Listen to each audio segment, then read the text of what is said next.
And welcome into the Thursday edition of Robby and Rexrode here on ESPN 102.5 The Game. Robby Stanley, Joe Rexrode, Ryan Porth here with you, streaming live on Periscope, on YouTube, and on Twitch as well. Hope everybody is doing well this morning. Joe Rexrode, how are you? I'm okay. Just okay. Well, I'm a little disappointed in my poll. Let's go right there. 45 seconds in, all right? And I'm talking my poll question, which is the second one I've ever done on Twitter. How much do you hate the Beach Boys song Kokomo? And a little won with 44%. Which really tells me that most people don't hate it at all. They actually like the song. You just did not give the people that option. I got 539 votes on this. I mean, I don't think that there's like thousands of people who are like, I love it. Although there were some comments. A lot got 31.7, and even more than Creed got 24.3%. But that actually, you could look at that in a positive way, that they hate Creed so much that they can't possibly hate Kokomo more than Creed. So actually, they just love Creed. There's got to be somebody that's a fan of Creed out there. No, I had a back and forth with someone who was like, one of the most underrated bands ever. I'm like, all right, you're muted. That was it. Don't need any more. Go away. That's right. Ryan Porth, how we doing? What's going on? Got your Cincinnati Reds hat on today? Your Bearcats jacket on? You're just representing your hometown today. Yeah, there might be a reason why. Yeah, could be. And you got a new coach maybe coming in, huh? There ain't no maybe about It's it. in there. Is that done? Oh, It's yeah. done. We have a new basketball coach. Hopefully he doesn't run off all the players in the next 2 years. That would be good. It'd be a good start. Yeah, tough run for John Brannon there, huh? Oh, man. The vibing, it continues. Oh, man. We're going to play this, right? At some point, we will. But the Predators are continuing to have fun with this. We're vibing, Robby. Vibing, vibing, vibing, vibing, vibing, vibing, vibe, vibe, vibe, vibe, vibe, vibe, vibe, vibe. We're vibing, Robby. Yeah, baby, come on. Now, can the people If who that are doesn't get you fired up, I don't know what does. so the people who are watching could hear that, right? Sure. They just can't hear the bump music. Yeah. I can't wrap my head around that completely. That's pretty amazing stuff. I want to know who's responsible for that. Yeah, I don't know. I mean, maybe it's Thomas Willis messing with me. I don't know. Brooks. Could be Brooks. But But it's funny. I know that. We are more and more people on Twitter they're getting a little tired of the vibe. And I keep trying to tell people I'm not doing it. It's not me.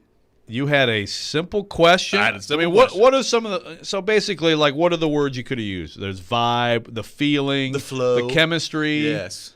I just chose vibe. I didn't know that he was going to do that. Yeah, the coat. You know, I mean, there's a few different words you could have used. Vibe's a good word. Yeah, I thought so too. We're vibing, Robby. And it's gone nuts. I mean, it's gotten to the point now. Like if they go on a run here and they win the Stanley Cup, I'm going to take at least 2% credit, maybe 3%. I mean, I joke about you getting a cut, but I'm actually not really joking. I'm not joking anymore either. I mean, Like it's gotten to the point now where we're going to have to start having a conversation. we need to get. I need Ryan, an agent. We need to get Ryan on the show Yeah. here. Defend yourself. I am on the show. Wow. Well, That's true. the other Ryan. Slow Joe. Slow sorry, Joe. We need him on here. You guys know Max Headroom? You ever heard of them? Yeah. Yeah. You're Yeah, familiar with I Max am. Headroom? Yeah. I'm constantly impressed. You and Vingan both are sort of. I have random knowledge. Lots of it comes from my father. Okay. Yeah. Yeah, because that reminded me. I'm sure Porth has no idea what I'm talking about. Max Headroom? Yeah, okay. I have no idea what that is. When you texted that in our group chain yesterday, before watching the video, I was like, well, maybe there was like in the video like Maximum headroom? maximum, It's from, like, the late maximum 80s, headroom. Yeah. And That's why I know. That's yeah. You can Google it. Yeah, It's it's fine. Google search away. Yeah, but that's what I thought of. And then I actually tweeted, I'm now imbibing. We need to come up with other phrases that rhyme with vibing. Yes. Although maybe we shouldn't. I don't know. We gotta be careful there. Yeah, you do. That's for sure. So, Predators vibing right now. We'll have Predators assistant coach Dan Lambert joining us today at 7:30. Looking ahead to the game tonight coming up between the Preds and the Carolina Hurricanes. Preds Pick to Click, presented by New Amsterdam Vodka, coming up at 8:45 as well. Nashville SC analyst Jamie Watson joining us at 8 o'clock. Vandy baseball coach Tim Corbin at 9 o'clock. Hal Gill at 9:30. So a lot today here coming on the show. And weekend winners. We're Weekend doing winners, that's for weekend sure. winners today. We are doing weekend winners today.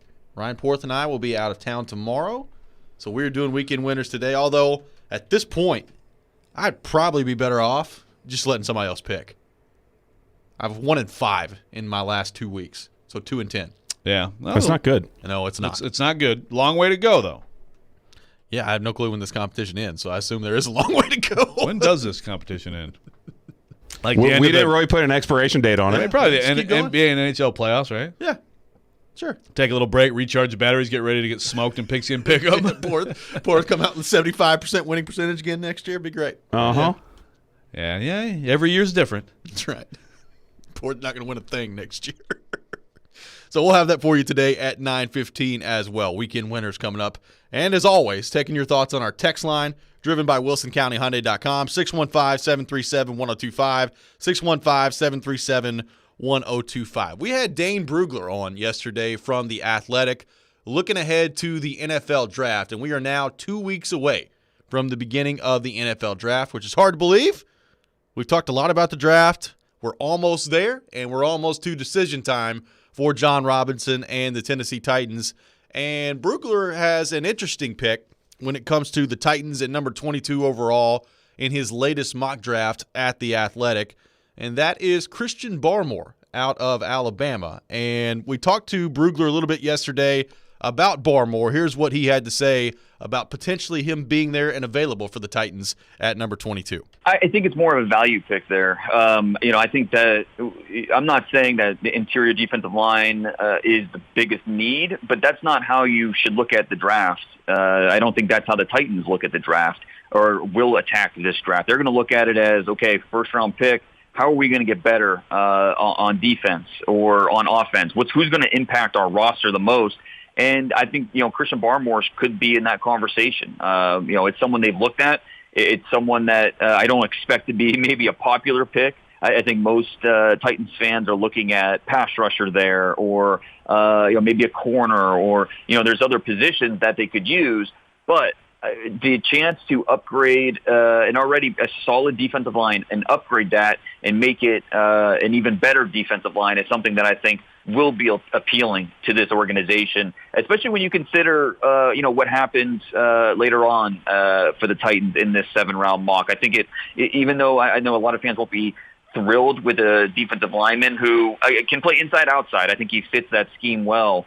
I think what the Titans did the rest of the way will at least make it take some of the sting off of defensive linemen early. So that was Dane Brugler on with us yesterday on the show from The Athletic. Joe, what do you think of what he's thrown out there, that if Christian Barmore is there and available at 22 for the Titans, maybe that's a route that they could go, even though it's not a cornerback or a quote-unquote edge rusher or a wide receiver, anything like that? What do you think of that Brugler threw out there? I do believe in the big board and the don't pass up a great player who maybe isn't the most pressing need right now, but 2 years down the road could be huge that you pick that player up if you believe that player is that good, and I buy into that. Now I do think if they took Barmore, there'd be a little bit of a glut because they did just pick up Danico Autry. They have Jeffrey Simmons, but what if you could then be completely transformed up front? How much would that help a Jeffrey Simmons to have that kind of rotation up there with him? And you could do different things, obviously, too. I've heard some people who think people are sleeping on Christian Barmore. So I would be surprised if it happened. I don't, and I think you look at other needs and it's like, okay, so at what point then are you filling a need maybe too late? But I do think it's obvious that with some of these positions, you can be in pretty good shape in the second and third round. So I wouldn't hate it. I think it would at least show that they're doing it the right way versus, again, I think the 2017 draft is the biggest example of letting need overcome your big board. I would agree. I do think, though, if Barmore is the selection, there will be a pretty sizable, I guess, portion of Titans fan that look around and say, what are you doing?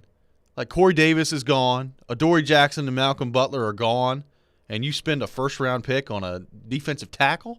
Like, what are you doing? Now, it could very well end up being the right call. And look, I've watched Christian Barmore play a lot. That guy's an absolute stud, and I think he's going to be a really good player in the NFL. So I wouldn't hate the pick. I'm just saying that if this happens and what Brugler has thrown out there comes to pass for the Titans, I think you'll see a pretty sizable portion of the fan base, maybe not the majority, but a sizable portion say, what are they doing picking Christian Barmore with a first pick, in their first round pick? Yeah, I just think the signing of Autry makes it less likely. I mean, because you have to. I mean, to me, it's kind of a sliding scale. Yeah, I big board, go with it, but you're spending money on a guy who I think a lot of cases, and the Titans a lot of times go with 2 down linemen in this defense. I think it's going to be Autry and Simmons a lot. So how much value you're getting out of it, but you also, as a GM, you have to have more of a long view on some things as well. And it's just like if they took a Zaven Collins in this draft, that's another position where you're like, well, you re-signed Jayon Brown, so that's not necessarily. But you know what? If you think he's going to be great, and you have serious doubts about Rashaan Evans, and both those things may be true, well, there's another one. There's another possibility. Yeah, I mean, I think John Robinson.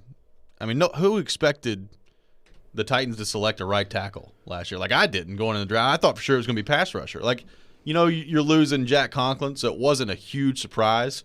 But I remember us talking about it leading up to the draft. A lot of the chatter was about a pass rusher.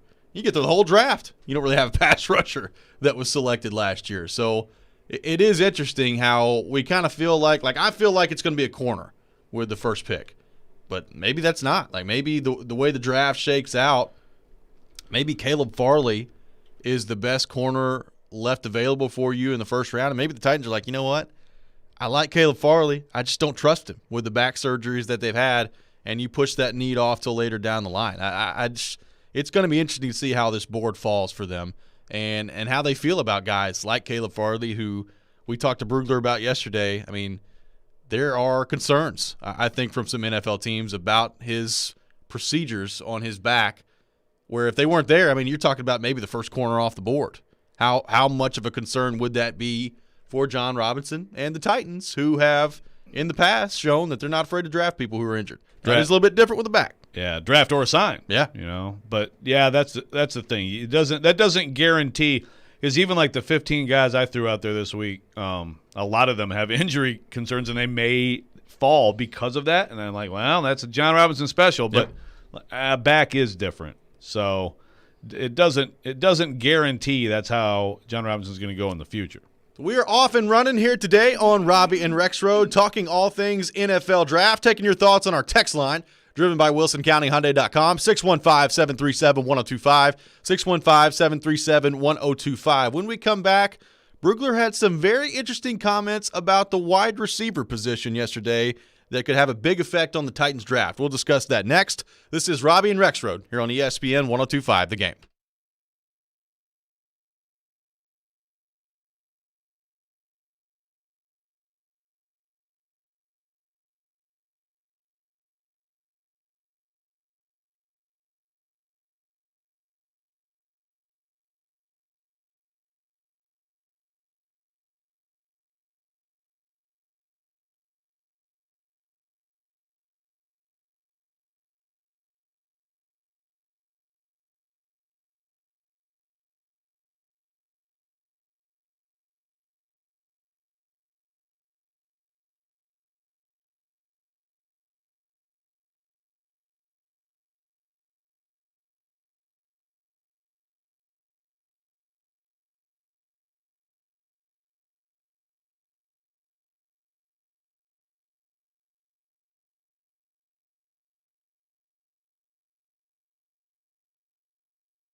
Welcome back in, Robby and Rexrode here on ESPN 102.5 The Game. Robby Stanley, Joe Rexrode, Ryan Porth here with you on this Thursday morning in Nashville, Tennessee.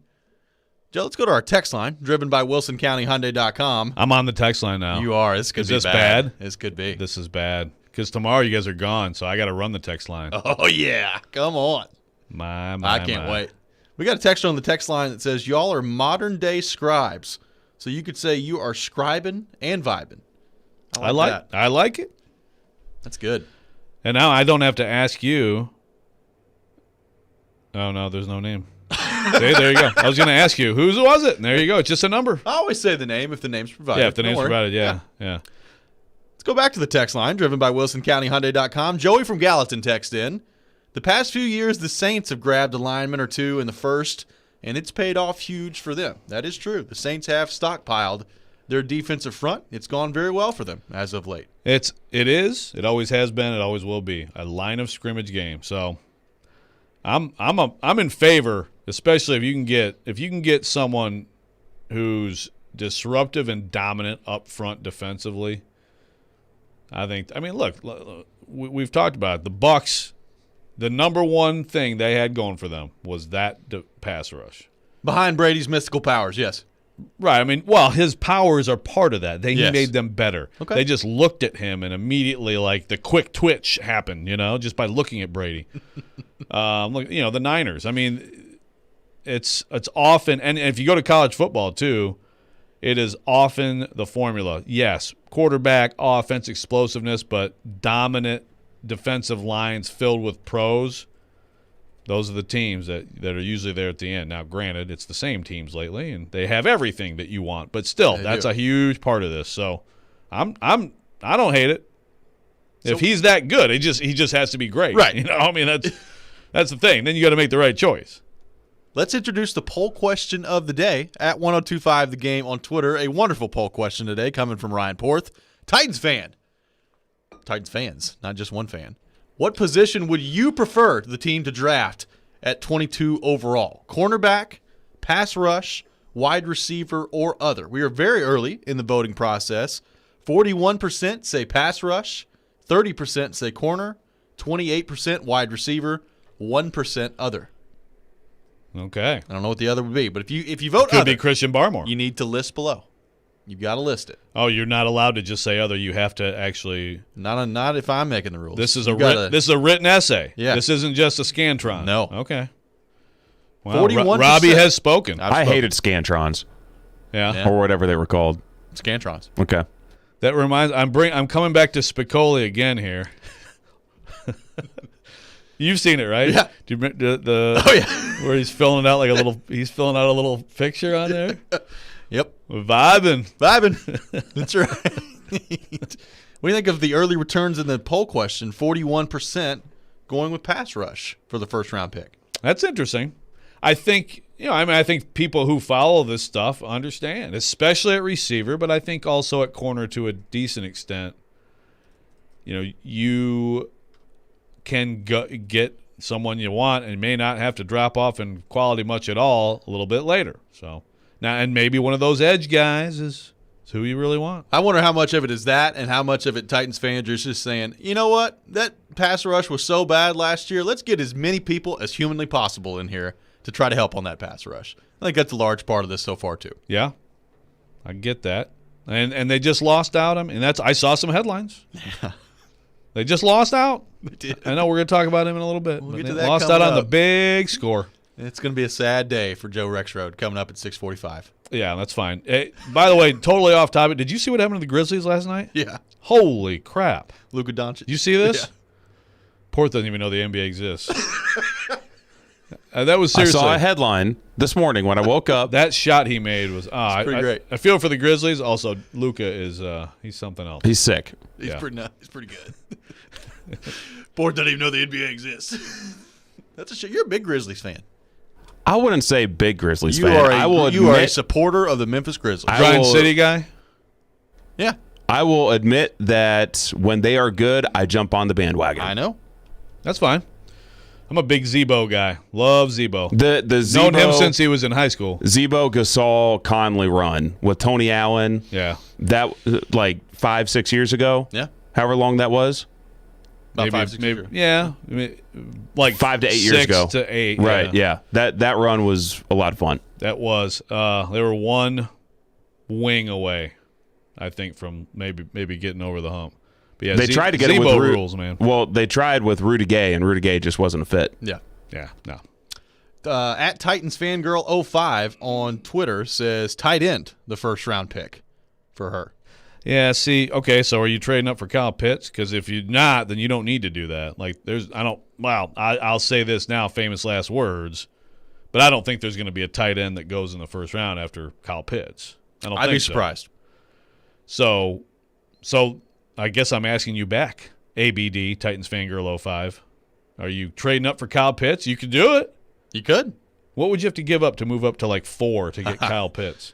I don't know, That'd be pretty sweet for your offense. Maybe Arthur Smith gives you a little discount. I don't know. I mean, Todd Downing would be like, okay, Yeah. I'm feeling all right about following Arthur Smith now. You feel, I think, a lot less concerned about losing Jonnu Smith if Kyle Pitts comes in there. Yeah, you would. Now, of course, you're like, seriously, what are you giving up? You're trading 22 and next year's first and something else. Oh, you veteran? Yeah. Probably next year's second. Next year's first and second. You're swapping picks. Next year's first and second, and a veteran, like a good veteran. Probably so. I mean, that guy's pretty good. Yeah. Hey, I think it's likely Atlanta trades out of it. So I'm interested to see what the package looks like. Can I don't think Atlanta- the Titans are going to do that, but Can Atlanta include Dean Pease with the 4th overall maybe pick? so. Maybe it's worth it if you're the Titans. Go get Dean Pease back. make him come back here. Dean, get back here. And you're an analyst. Yes. Maybe that'll work.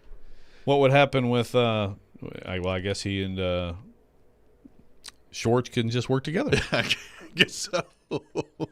See how that would work out for the Titans. Dane Brugler had some interesting comments yesterday on the show talking about the wide receiver position. Obviously, Corey Davis is gone. You bring in Josh Reynolds, but still some room for some wide receivers to be selected by the Titans in this draft. The question is, how high should they select a wide receiver? Dane Brugler had some interesting thoughts on this wide receiver class yesterday. Here's what Brugler had to say.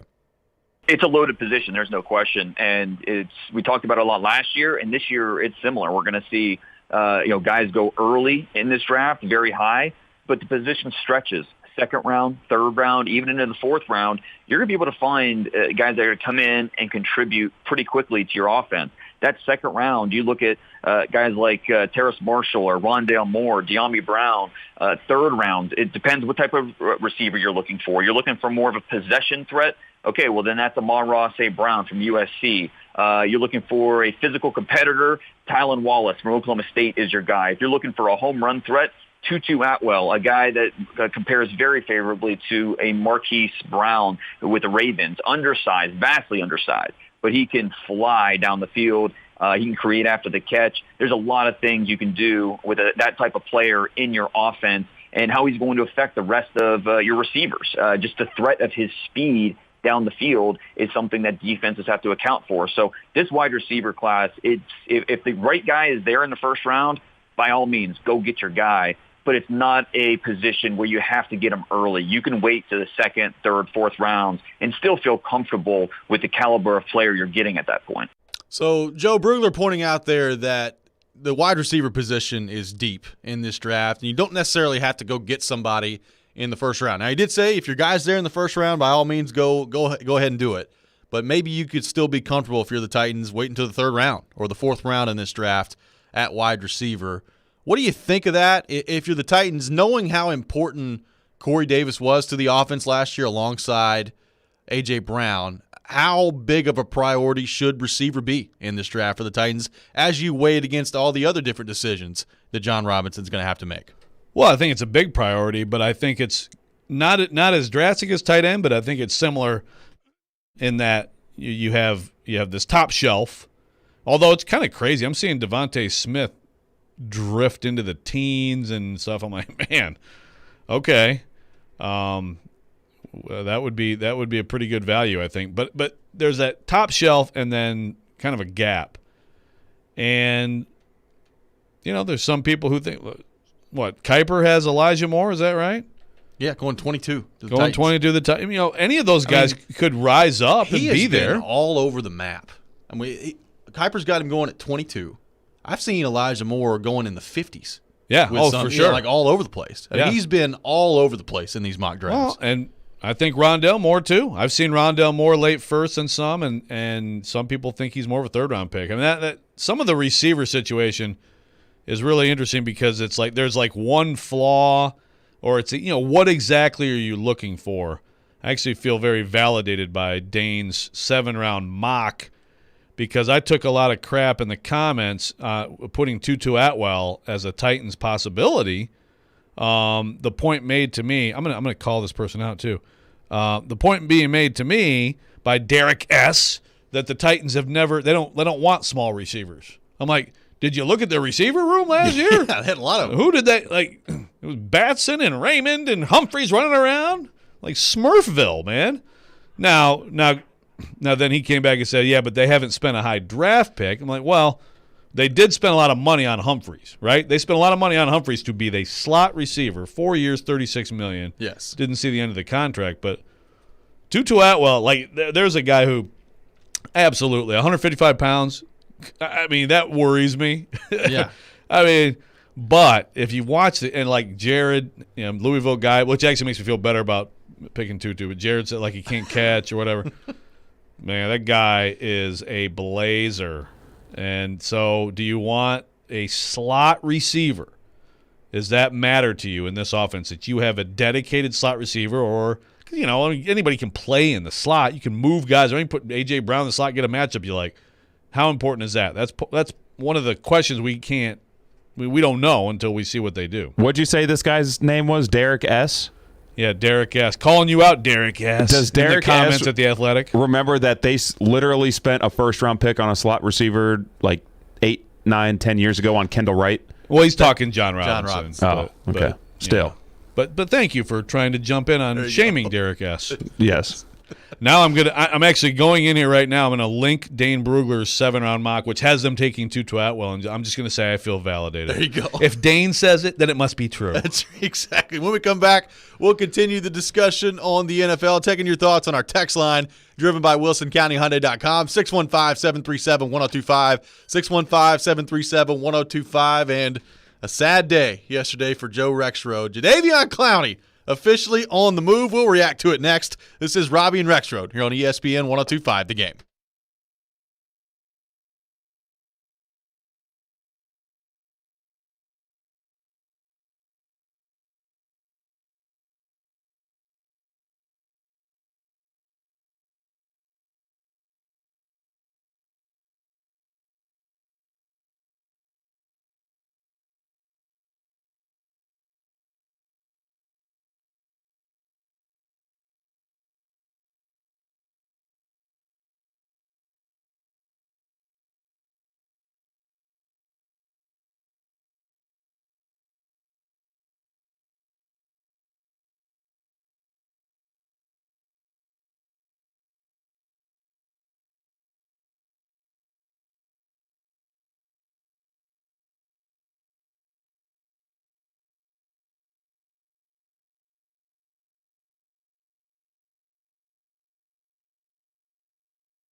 Welcome back in, Robby and Rexrode here on ESPN 102.5 The Game. Robby Stanley, Joe Rexrode, Ryan Porth here with you on this Thursday morning in Nashville, Tennessee. Speaking of Ryan Porth, let's go to our text line, driven by WilsonCountyHyundai.com. Got a texture that says, does Porth ever sleep? He was up tweeting at 11 o'clock last night. Do you ever sleep, Porth? Were you up at 11 o'clock How does tweeting? this person know that I was up tweeting at 11 o'clock last night? Well, there is a timestamp on Twitter of when you tweet. They could have been on Twitter at That's 11 true. when Yeah. you tweeted. That's true. I mean, What a question. Mystical. It's like Tom Brady. Magic. but I don't think He's all flustered. That's it. All right. that could be the guy that said that he was going to wake up like 2 hours early this morning to watch y'all Could be. on YouTube. Hey, we appreciate it. Yeah. This and, text- and no, I don't ever sleep. Okay. Thanks for pointing that out. Tom Yeah. Brady doesn't either. That's right. This text line there's some interesting stuff on here. I'm glad that you're catching up.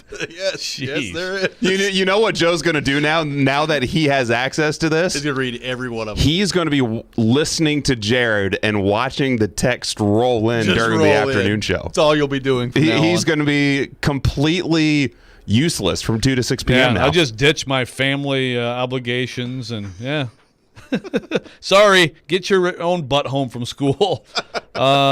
Rick here. What is Rick talking about? Nashville media darlings. Derrick Henry and Arvidsson probably grant the least media interviews. Is that who called me Robby Fanley? And Adam Flingen. Victor Arvidsson didn't kiss your bleep enough. What are we? I don't know. We've been trashing Arvidsson on this show. I don't recall trashing Arvidsson ever. I mean, he did just double his goals for the year. Of course, he's in the last calling me 4 Robby games. Fanley, so maybe he's thinking that I'm, too nice to Arvidsson. I don't know. Man, the text line. Now you see what I've been dealing with. An all new world. Well, yeah, you've done a nice job of kind of filtering some stuff out. Yes, thank you. Let's go back to the text line, driven by WilsonCountyHyundai.com. Ty text in. We always talk about how the D-line and secondary go hand in hand. The better we make the D-line, the less quality secondary we would need, theoretically. So going back to if you're boosting your D-line and Christian Barmore comes in, maybe that helps the secondary, and you don't have to get a cornerback as high at that time. They I do still go. would be concerned. They do go hand in hand. At some point, there's probably gonna be some quarterbacks, even if you have a great pass rush, who have time to set up and throw. So you need quality in D. But look, if I will say that if I had the choice, you can have an amazing pass rush and a subpar secondary, or no pass rush and the greatest secondary of all time. I'll take the first option. I would agree. Affect the quarterback.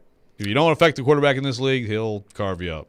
Joe Rexrode, a really sad day for you yesterday. And we thought that this could be coming, and yesterday it was made official. Jo'Davion Rexcroke is no more. Joe's Clowney is no more.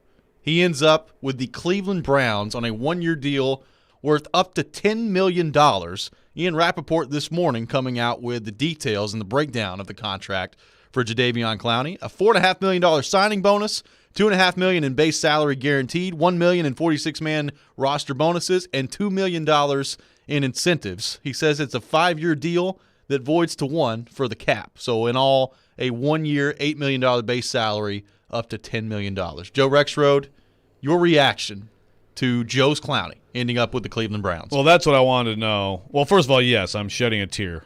It's very, very sad. Very sad day. Sorry to see you go. Looking forward to hearing from Heidi Jo'Davion. today. It will always be Joe's Clowney. It will always be. Or also Cladavion Jowney. Let's not forget that, too. Yes. That was gold. Yeah.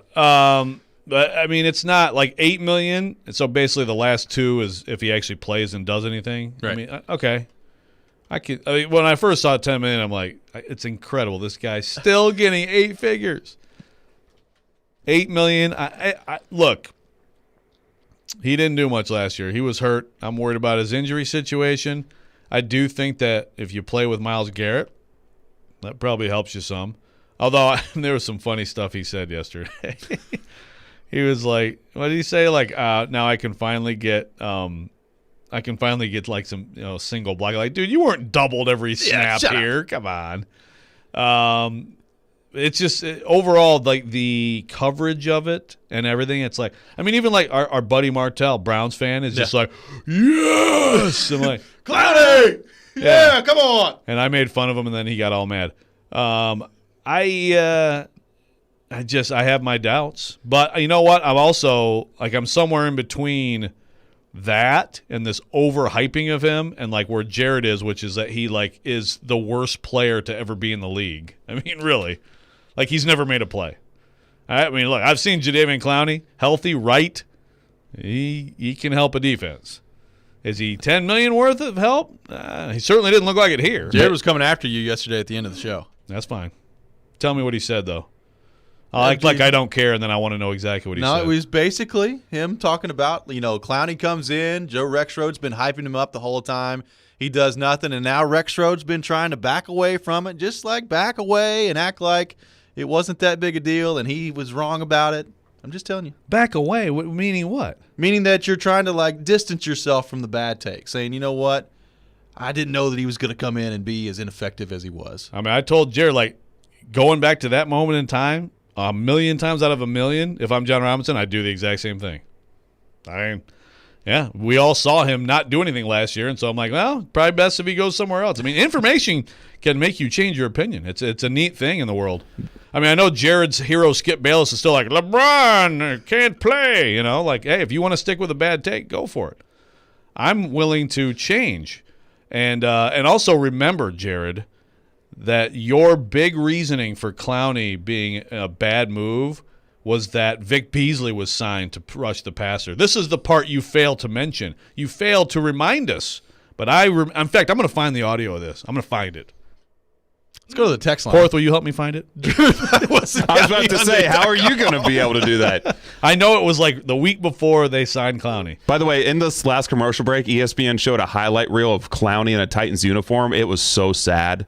It's 4 plays. It was 4 plays, 1 dropped interception, a quarter of a sack. It was a great tackle. Couple TFLs. Yeah. A couple TFLs. Yeah. Let's go to the text line, driven by WilsonCountyHyundai.com. Heidi from Dixon text in. I can read these now. It'll never die in my book. Love you, Joey. So Heidi is not going to let go of Joe's Clowney. It's going to live forever. How do you know it's Heidi? See, it doesn't say Heidi on my thing. It literally says Heidi from Dixon. Oh, there it is. Love you too, Heidi. That's fine.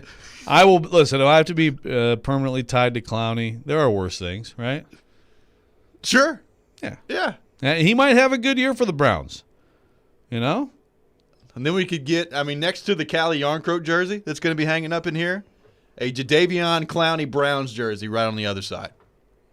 I can see it now. What if Clowney, and the Browns go win the whole thing this year? How mad will Titans fans be if Clowney ends up with 7 sacks this year? And just leads the Browns to a Super Bowl. What's going on out there? I don't know. I heard a car honk. Yeah. People are really upset about Clowney. I think they're honking support. That's right. The town's going nuts that Clowney ain't coming back. Yeah.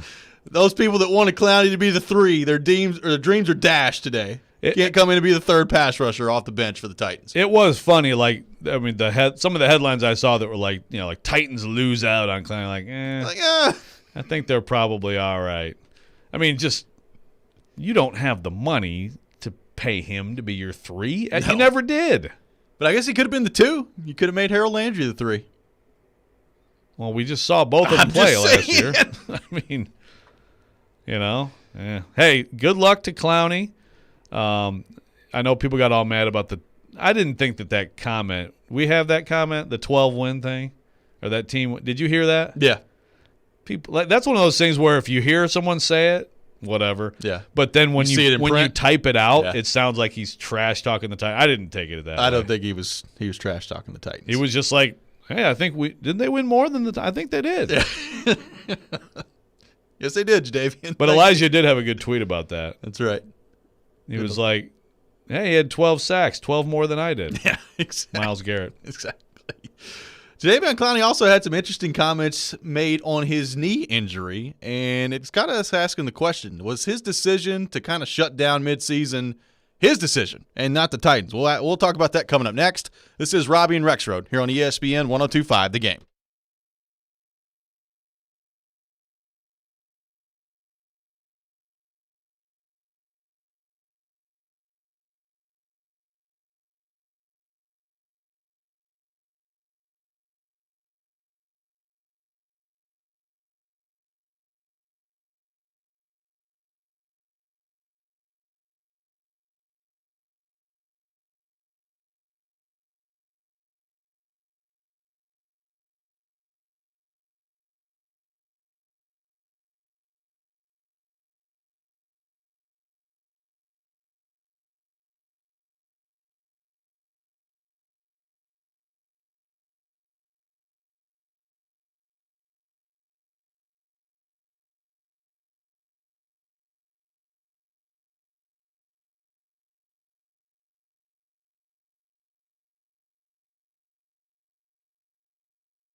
Welcome back in, Robby and Rexrode here on ESPN 102.5 The Game. Robby Stanley, Joe Rexrode, Ryan Porth here with you on this Thursday morning, streaming live on Periscope, on YouTube, and on Twitch as well.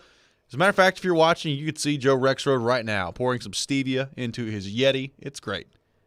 Just well done here by Joe Rexrode. Talking all things Tennessee Titans, talking all things Jadeveon Clowney as well at the moment. Taking your thoughts on our text line, driven by WilsonCountyHyundai.com, 615-737-1025, 615-737-1025.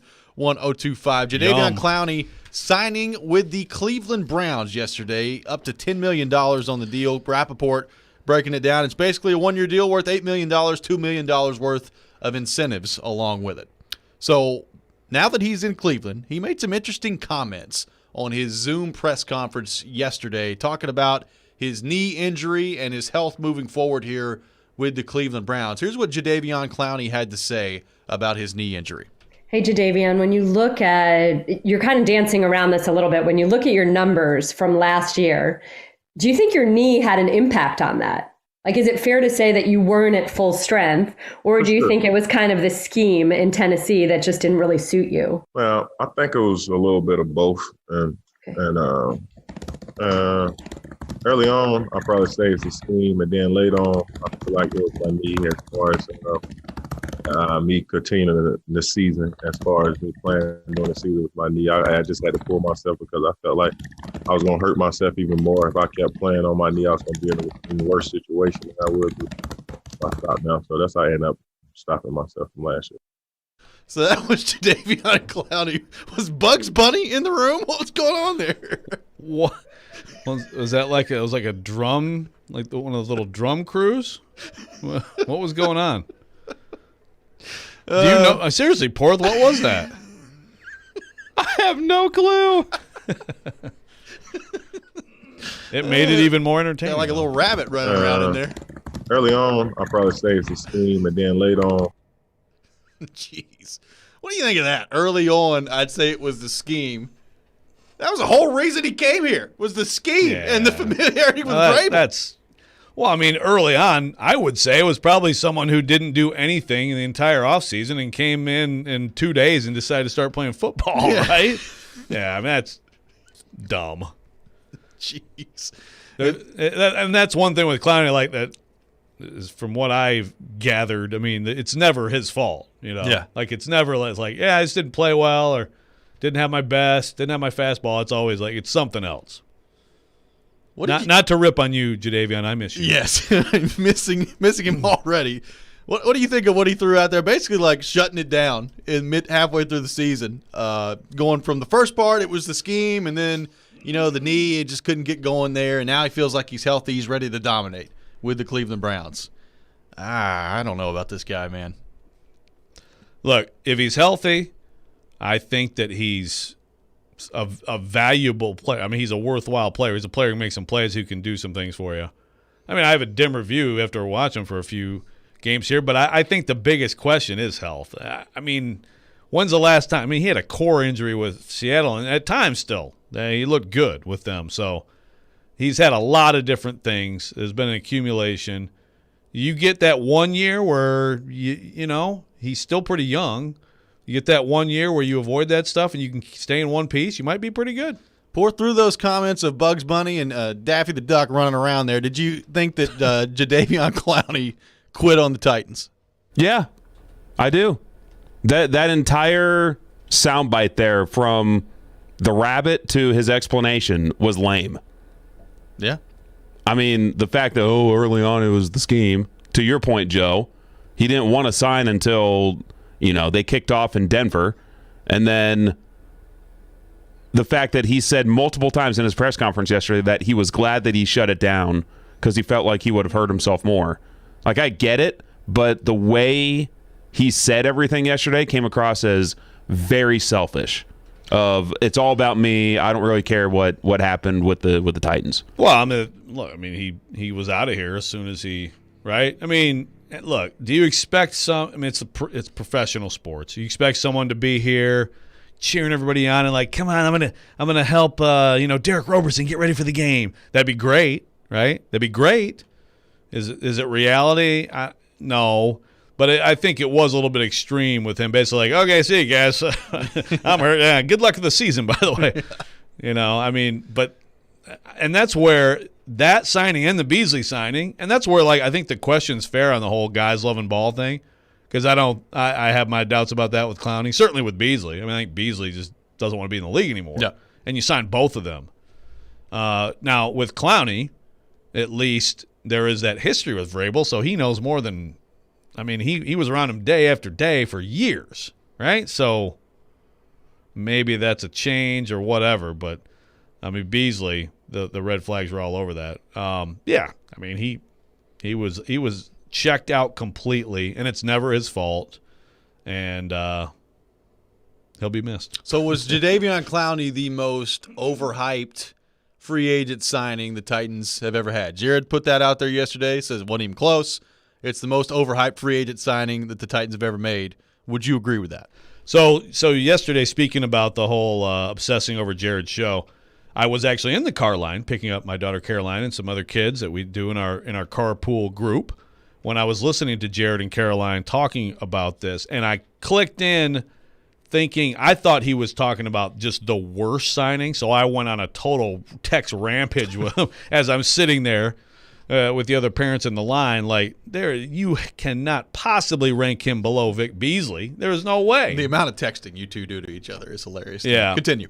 But then I realized at some point that he was talking overhyped, and certainly, I mean, Clowney was way more hyped than Beasley, so I would agree with that. I don't have I think you guys would be better than me at answering that question. There was a lot of hype, and not just hype locally. Certainly, I'll raise my hand. I absolutely wrote how they should do it, needed to do it, and when they did it, they got a huge win, no doubt.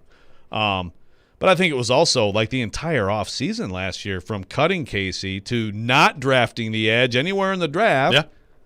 I mean, he was overhyped internally too, right? Because I think everything that happened last year was leading to that. I mean, again, we're asking John Robinson on this show about Cladavian Jowney. I mean, it's months of speculation, and he wins, and he gets him. That was in July, too. Right. So, yeah, I mean, it probably was. It was, and I will give Jared credit on the rollover aspect of the discussion. But, again, if your reasoning is that Vic Beasley has solved your problems, that's the thing last year. Imagine if they didn't sign Clowney again. I mean, they would have been. I mean, it's like, could you be worse? You're gonna take away his 0 sacks. I get it, but like, you are talking about Beasley and Landry and whoever, Brooks Reed, Clay Matthews 2.0. I mean, maybe Kamalei Correa. That goes totally differently with him, I guess. But I mean, it's something that they put themselves in position to where they had to do it. I would agree, but I think that was planned the whole time. Like, when Yes. they came out of the Yes. draft, Yes. and they didn't have anybody, and then Casey's gone, you're like, okay, well, they're going to get Clowney. Now, I didn't think it would be, late July or early August, whenever it was, when they got Clowney, but that was the plan the whole time. I think that was pretty clear from John Robinson and the Titans. So speaking of Jared, it was a very funny conversation yesterday with him and the listener who called in about analytics. It was very, and we have that. You can check that out. At 102.5 The Game on Twitter. Yeah, that one's funny. Also funny to watch Caroline's reaction to Jared's reaction. In real time, yes. Yeah. But I'm in between those. I agree. Like, the analytics stuff goes way overboard, and I don't think he was very good against the run last year. No. But I mean, Jared, he's not like the worst player in league history. He could be good for Cleveland. And frankly, I think I'm going to root for Clowney to be good for Cleveland just so I can taunt him. That's right. I'm with you, Joe Davion. I'm still with you, buddy. Till the end, my friend. Let's go back to the text line driven by WilsonCountyHyundai.com. Joey texted in, Clowney was writing a paper while taking his interview yesterday. It did sound like it. Some typing going on. Early on. Kind of sounds like Joe on a keyboard, too. Yeah, just going to town. Don't mess up your T. You don't want to lose your T, man. That's right. You got to be careful with that keyboard. When we come back, we will switch gears, get into the Nashville Predators, winners of 13 out of their last 16 games. We know about UC Saros, but what other player is driving the bus for this team right now? We'll discuss that coming up next. This is Robby and Rexrode, live from the Wholesaling Studios, powered by RumbleOn.com. You're on ESPN 102.5 The Game.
Welcome back in. Hour number 2 of Robby and Rexrode here on ESPN 102.5 The Game. Robby Stanley, Joe Rexrode, Ryan Porth here with you on this Thursday morning in Nashville, Tennessee. Streaming live on Periscope, on YouTube, and on Twitch as well. Gonna have Predators assistant coach Dan Lambert joining us later this hour at 7:30. Jamie Watson, Nashville SC analyst at 8 o'clock. Tim Corbin, Vandy baseball coach, coming your way at 9 o'clock. And Hal Gill, Predators radio analyst at 9:30 as well. Before we get into this, my own personal text line, Katie, my wife Katie, just sent me a Facebook post with a black snake that has a copperhead in its coils. Well, that sounds terrifying. And this, my friends, I don't even know who this post is from. And someone in Nolansville, wonderful. This, my friends, is why you don't kill black snakes, because they patrol other vermin in your yards. There you go. I'm not going home today. Was that in your yard? I don't think so, but close enough. Yeah, that is close. Did you know this? Apparently, Yeah. black snakes will go get the bad snakes. Huh? Yeah. That's what they say. All right. I don't know that I've ever seen one until maybe I need to watch that video. I mean, look at this picture. I see it. There you go. Okay. Thank you for that update, Joe Rexrode. There's nothing I hate more than snakes. Today's wildlife update provided by Joe Rexrode here on the program. Freaked out now. You should. Not going to be able to do the rest of the show. The Predators taking on the Carolina Hurricanes tonight, Joe. Winners of 13 out of their last 16 games.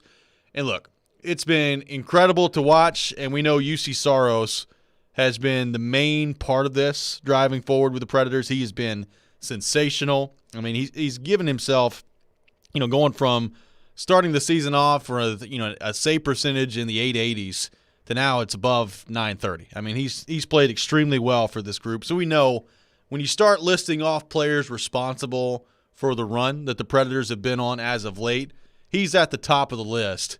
As you look around the rest of the lineup and the injuries that have taken place, the young players that have come in, what's the other player that you think you would give the most credit to? Beyond Saros, beyond the goaltending, what other player do you give the most credit to for the run that they've been on? Okay, so we're asking who gets the most credit now or who must sustain it for it to continue. Well, we're going to do both. I want to start now.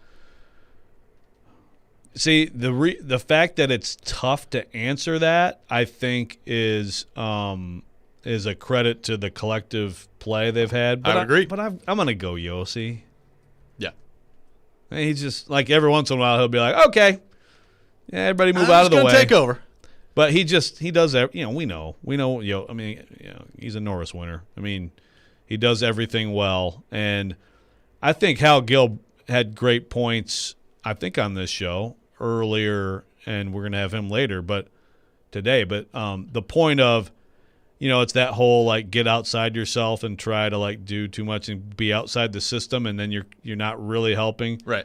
Whereas you come back from injury and it's like, okay, there's some stuff that's been figured out. Now I can kind of pick my spots, and it seems like he's doing that very effectively right now. Roman Josi has 19 points in his last 20 games, and that's about right where you thought he would be, based on the pace that he had last year. I mean, he's obviously his primary job is a defender, and he's doing that really well right now. But it does feel like he has picked up his game to the point where it's pretty much where it was last season, where he won the Norris Trophy. Now, he's not going to win the Norris Trophy this year, and he's probably not even going to be a finalist this year just based on the injury that he had and the way the season has gone up until this point. But he is playing every bit as well right now as he did last year. I would give the edge to Josi as well, although I do think you can make an argument for a Mikael Granlund. Like, I think he's played really well. We've talked about that in terms of listing out reasons to keep Granlund around. It was never about his play. Like, he's been really good for the Predators since he's come in here. Granlund, I think, has been a stabilizing force. I still don't think he's as big of a driver of things as Roman Josi is. I mean, you're talking about an elite player in this league with Roman Josi. But I do think Granlund deserves a lot of credit for being able to come into the middle and play down the middle at center and stabilize things. I think he's done an awesome, awesome job. And I'd throw Ekholm in there as Agreed. a guy who's been so good. And it's interesting that two of the three guys are, the two guys who were most talked about on the block. I don't necessarily think there's any correlation. They're both really good players. And again, Granlund has been a different player under John Hines going back to last year. But Ekholm, I almost feel like Ekholm, there's maybe a little bit more of an edge even because of all this stuff. And hey, you could look at it like I'm going to play my butt off and get out of Nashville. I don't think that's what it is. Not either. It's probably the other way around. But some of that was like if the team success continued the way it was, then that's out of your hands at some point as a player. So now you look at this roster and hopefully at some point getting some injured players back. If the Predators are going to continue this, if they're going to continue maybe not winning 13 out of every 16, but continue the run that they're on right now where they're obviously playing much better and they look like a completely different team, which player, in your opinion, is most important to that as they move forward here, as they try to make a push towards the playoffs? Well, so the three guys we just mentioned, to me, I think you don't worry about them. I mean, I think that they are playing – they're not playing above their heads, right? Is that my computer that's making noise? It may be. No, I don't think it is, but I muted it anyway. To me – I like Arvidsson's surge recently makes you think about him. And, man, if they had that Arvidsson the rest of the way, what would that mean? So I definitely gave that consideration. But I'm going to go with Ryan Johansson. I mean, I just – we know what he's capable of. We know what he can do. And I think he's playing pretty well lately. I think he can play at a higher level. And I think if he finds it, and guys come back healthy, and the overall way they're playing continues, that's an interesting team. I would agree. Like, I think you can go a couple different ways with this. Like Philip Forsberg, to me, if he comes back in and he's a point-per-game guy again, like you're feeling great about that if you're the Predators moving forward. I mean, some people would vote for, I think, Eeli Tolvanen in this. You come back in, you're lethal on the power play, and he continues to play the way that he played before he was injured. I think there are a few different ways you can go with it, but to me, like, I don't worry about Yossi. I don't worry about Granlund. I don't worry about Ekholm. I don't really worry about Ellis. I think they're all going to be really good. Can you find a consistent production level out of those two guys we talk about all the time? It's Matt Duchene and Ryan Johansson. I mean, those guys have got to know, like, it's time for their standpoint, I think, to change the narrative a little bit. I think Johansson is starting to. I'm not saying that he's not in danger, like in terms of what his future could look like here, but I do think he's playing better as of late. I mean, he looked like vintage Nashville Predators Ryan Johansson the other night against Tampa Bay. He was awesome in the faceoff circle. He was getting to the front of the net. He had a couple of good looks, and he was distributing the puck really well. I mean, the pass he made to Arvidsson on the 2-on-1 was sensational. I mean, that's the type of play that he makes when he's on his game. So I think you can be encouraged if you're a Predators fan that there are signs there coming from him. There needs to be a high level of urgency from Matt Duchene when he comes back in. I would expect that there will be, just based on everybody else and the way that the team has bought in. But there needs to be a high level of urgency when Duchene comes back in. I realize it's early in the contract and it's early in the relationship to just totally punt on things, I think. Unless, that's the decision you've got to make at the expansion draft. But I think Duchene's got to be able to read the room a little bit and realize, the production does not line up with the money that you're being paid. There needs to be a high level of urgency from him when he comes back. So here's my question on Duchene. Obviously, like you said, production ultimately tells the story.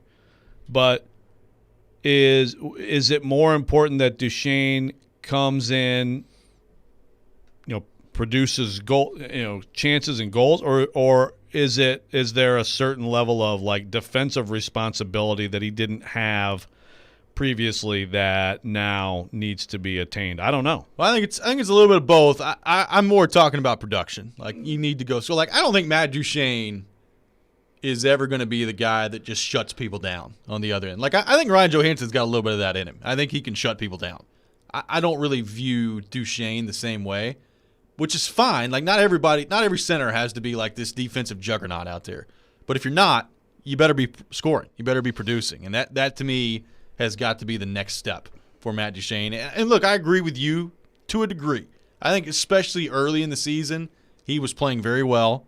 He was generating chances, and he had some of the worst luck that I've seen. I mean, some of the saves goaltenders made on him, the posts that he hit, I mean, it was It was a run of bad luck. I did think he fell off right before he got hurt and was not playing as well before he got hurt. That can't happen. Like, you've got to come back in and you've got to bring a consistent level to your game every single night. And that, to me, has got to be the next step for him moving forward. Let's go to the text line, driven by WilsonCountyHyundai.com.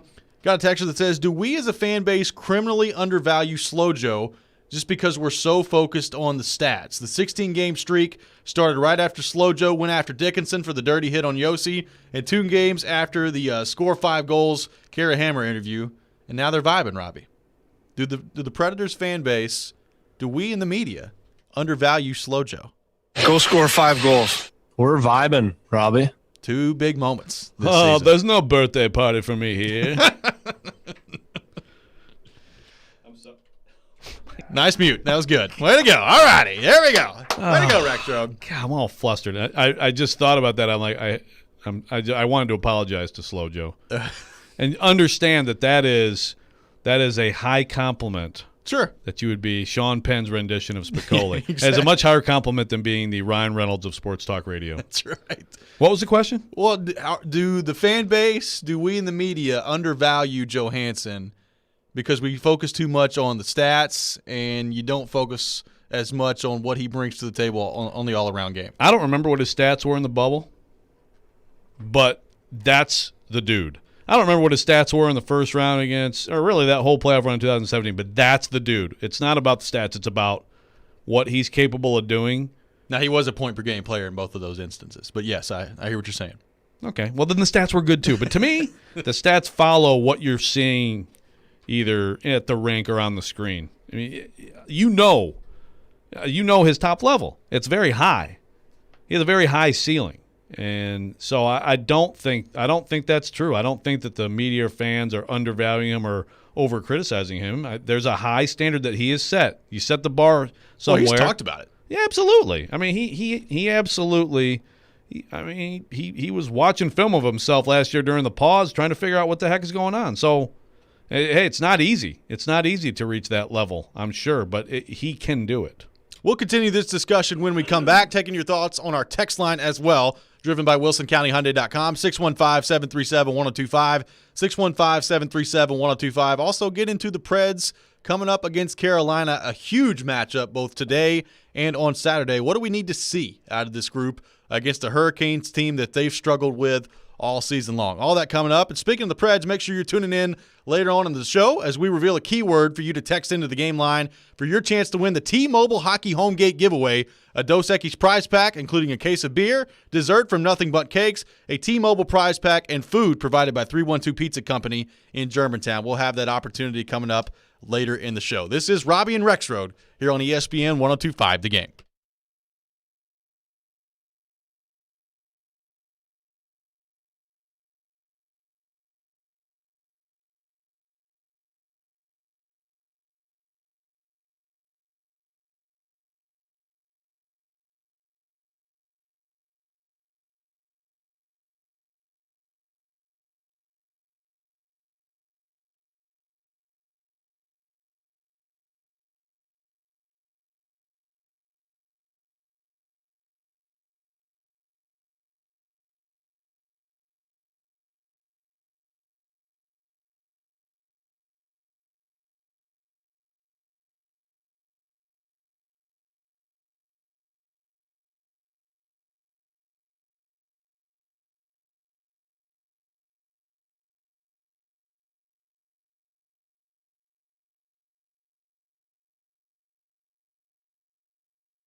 vibing, Robby.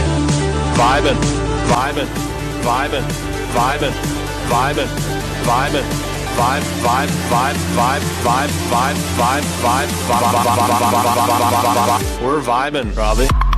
Yeah, baby. Predators vibing heading into the matchup tonight against the Carolina Hurricanes. Winners of 13 out of their last 16 games, including a demolition of the defending Stanley Cup champions the other night in Tampa Bay, 7-2.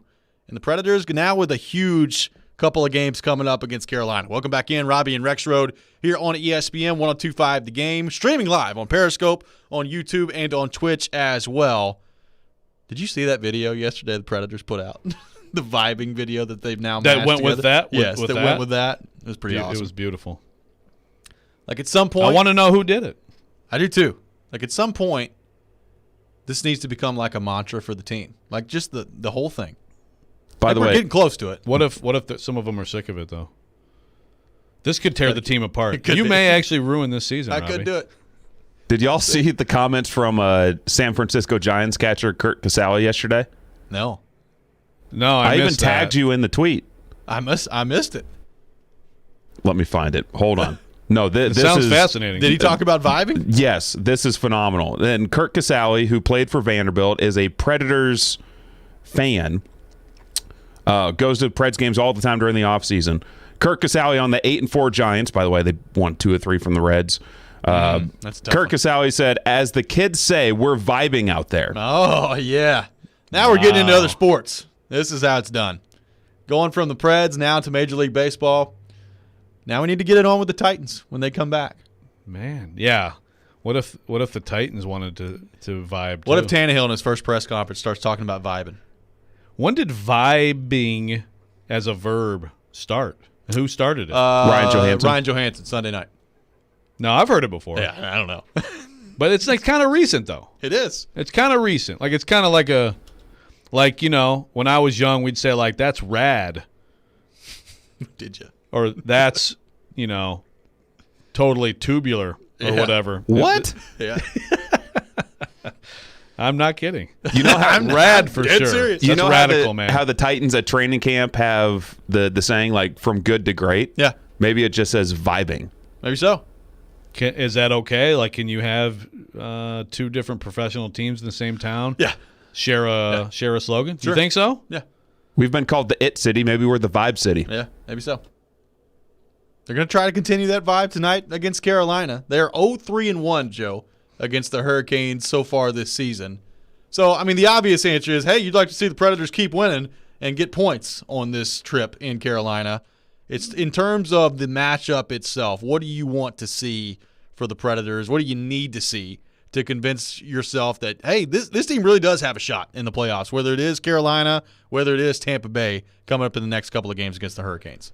Well, I'm just that they keep playing the same way, and I guess want to see if playing the same way works against Carolina.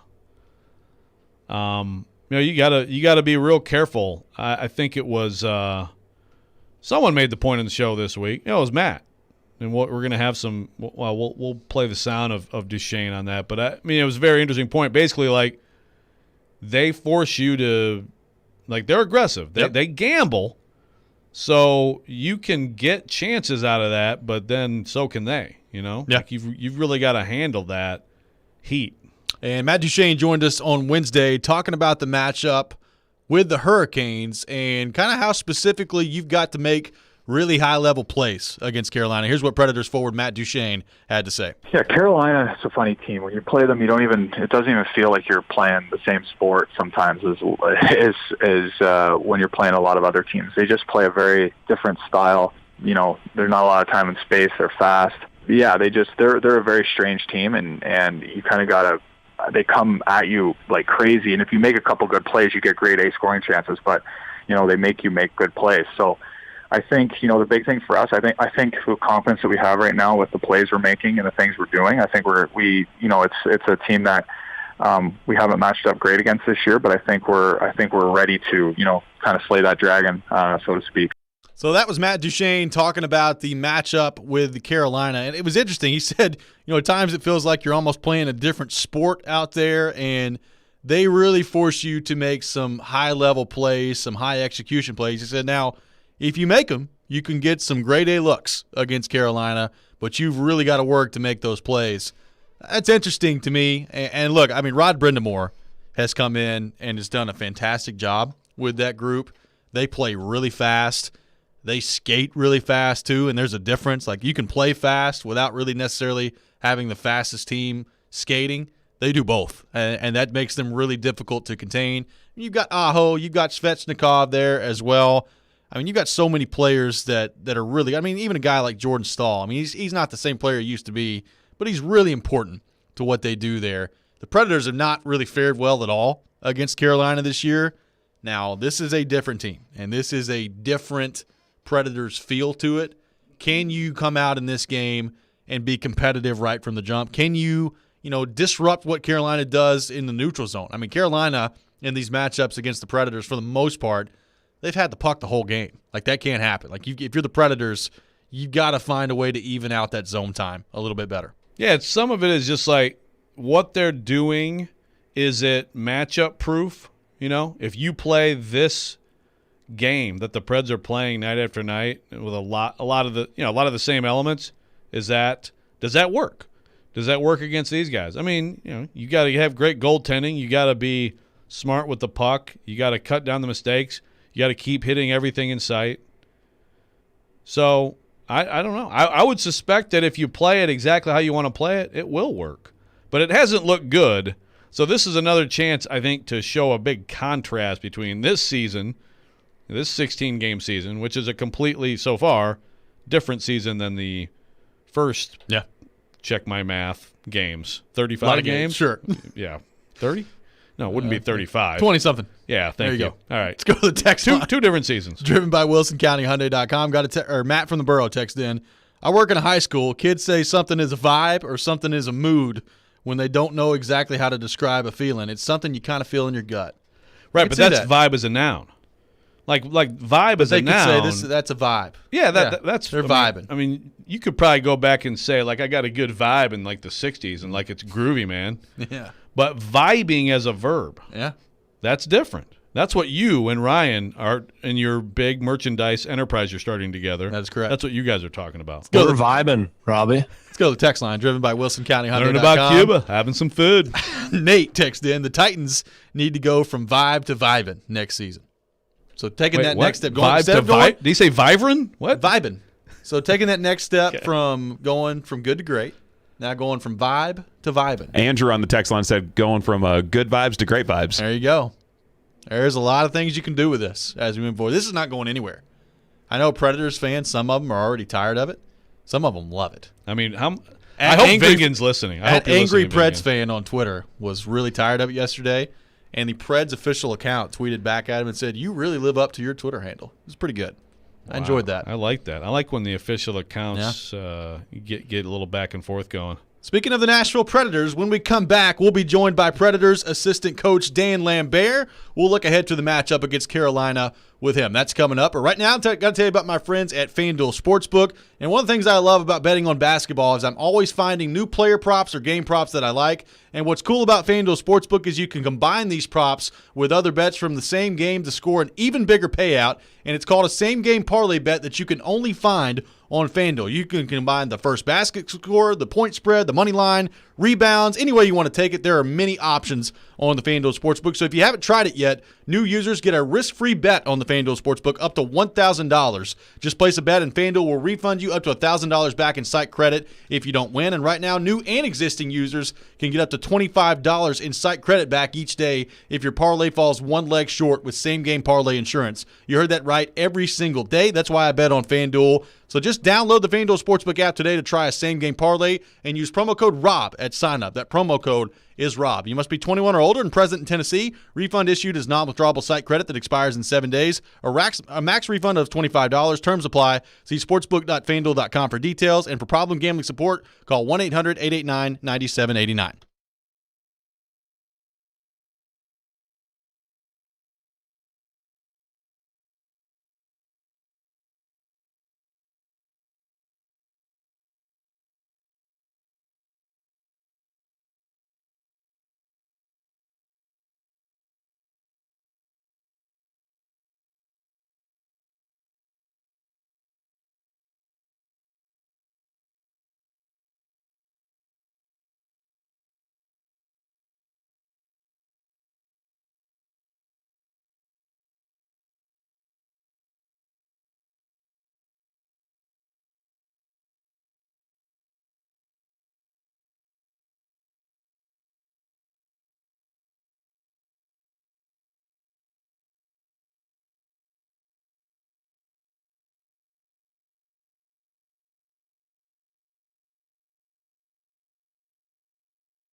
Welcome back in, Robby and Rexrode here on ESPN 102.5 The Game. Robby Stanley, Joe Rexrode, Ryan Porth here with you on this Thursday morning in Nashville, Tennessee. The Nashville Predators taking on the Carolina Hurricanes tonight, and a huge matchup coming up for the Predators, and I think a lot to prove still for the Predators against the Hurricanes. As I said in the last segment, 0-3-1 against Carolina this year, so hoping for a turnaround tonight if you're the Nashville Predators. And speaking of that game, make sure you're tuning in later this morning at 8:45 for your chance to participate in Preds Pick to Click and win a prize pack brought to you by New Amsterdam Vodka.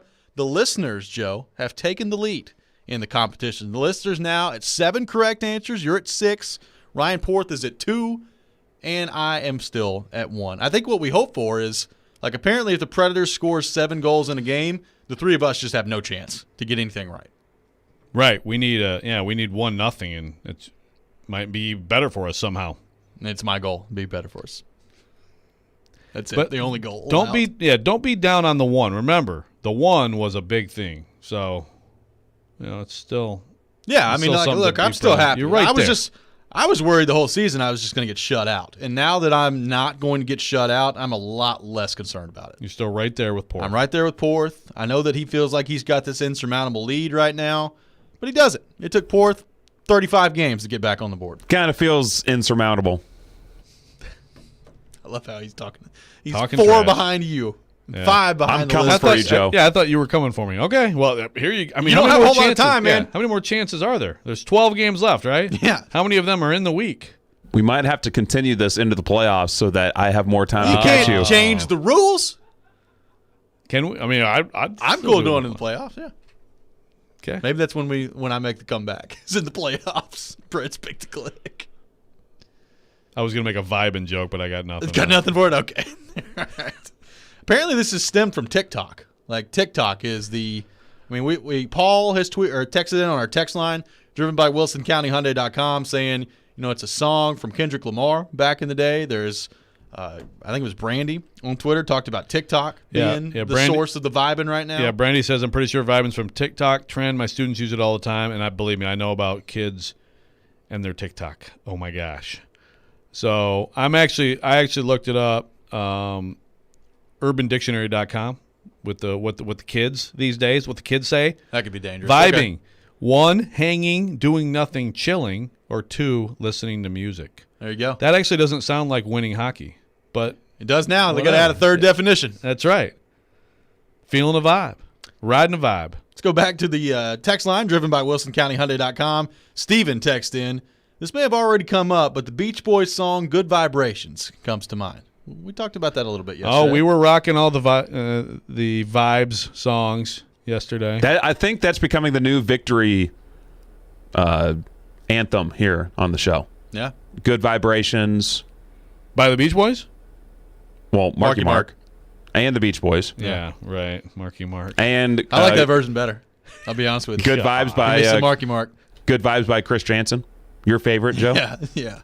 Yeah, I vote for the Beach Boys, especially so I can get. You a hater of Wahlberg? Coke. I like Mark Wahlberg as an actor. Okay. He Not was- a fan of Marky Mark and the Funky Bunch. I mean, as a funny thing, sure. Okay. They're funny. I mean, that was around the same time as Color Me Bad, Gerardo, New Kids on the Block, because, of course, his brother was a New Kids on the Block. Yeah. So, if you like that sort of thing. You're very. it's funny. I have learned you are very difficult to impress in the musical genre. Okay, fine. But you cannot say that you are like a musical snob if you make fun of New Kids on the Block. No, I'm not saying that. Come on. But it's not like that's the only thing you make fun of. Well, Creed sucks. Sorry. Yeah. I mean, Blink 182. they suck. They don't suck. They absolutely Every suck. time you talk about this, we have like 1,000 people texting in on the text line, just killing. Now you for I'm it. on here. Let's go. Bring it on. Oh, it's buzzing at me. Exactly. No, actually, that was my wife texting me. There you go. There you go. Let's go back to the text line driven by WilsonCountyHyundai.com. Got a texture that says, thoughts on Tomasino's call up? 3 to 5 games to get his feet wet and feel the vibe? Or do you think they'll burn a year on his entry-level contract? Now, if you missed it yesterday, Philip Tomasino has been recalled to the taxi squad. So I would assume he's going to play, but I don't know. That's an interesting question. Like, the matchup is different because I think you look at this if you're a Predators fan and think to yourself, okay, well, how could you take anybody out of the lineup right now? But Carolina is fast. They're really fast. And Philip Tomasino can skate. Well, what's the number of games this year for the entry-level contract to kick in? Isn't it 7? I think it's 7. Yeah. I think it's 7. Yeah. So he'll play 6 games? Sure. Is it possible, because it totally lines up with the matchup, but is it possible that the timing could it be related to an injury that's not going as well as they hope? Like a Tolvanen. I mean, it's throwing out speculation. I mean, but heck, at this point, could somebody we don't know about be hurt? Well, that's true, too. That absolutely could be on the table. I mean, the way this season's gone, that absolutely could be on the table. So I don't know. Right. I hope he gets in. Look, you talk about something to be excited about moving forward. He's got 20 points in 18 games at the AHL level. He wasn't even supposed to be in the American Hockey League this year, and he's lighting it up. I mean, you got to feel great about that if you're David Poile on the Predators. And if you're a Preds fan who was excited about this youth movement idea, and however it came about, and now to get a chance to see Tomasino in important games, it's kind of exciting. Yeah. I mean, as fun as it's been to watch Eeli Tolvanen, and we talked about his development, and everybody develops at different rates, and you've got different skill sets. Like, Eeli Tolvanen was never even close to a point-per-game guy at the American League level. And I realize it's a really small sample size with Tomasino. You're talking 18 games. But 20 points in 18 games? Like, I'm thrilled about that. That's promising. I'm a Predators fan. It's promising. Yeah, that'd be a lot of fun to see him out there. And, I mean, we joke about vibing, but, I mean, they're in a spot right now where, you bring someone new in, and I feel like they'd be set up for success as much as you could. It's still totally different level, and you don't know how it's going to go, but kind of a good time to do it if you have to do it. Let's go back to the text line, driven by WilsonCountyHyundai.com. Ryan in Nashville text in, we are vibing, and Joe needs to learn what good music bands are. Blink-182 is a great band. Thank you, Ryan. We appreciate it. Yeah, okay. Just no response from you. Yeah, okay, Ryan. Whatever. I don't know. I mean, I can't. I wanted to read it to confirm the point that every time you do this, the people are going to take issue with it. All the small things. So bad. That's another Don't reason get I me want it. started. Anytime we can get Rexrode singing on the show, I'm absolutely here for it. The fake punk band. So let's say Tomasino's in tonight, and for the sake of this discussion, everybody's still healthy. Who are you taking out? Like, you going to take out Tanner Jeannot right now? Heck no. Jeannot, I'm not. Yeah. Taking out Trenton? I don't think so. I mean, you're not messing with that line, right? Until Olivier you comes just put back. up 7 goals. I don't really know how you're messing with any line if everybody's healthy. So is he just going to be on the taxi squad hanging out with the team for a few days, or is he going to play? That would be my best guess. Unless but why do that? Well, I don't know.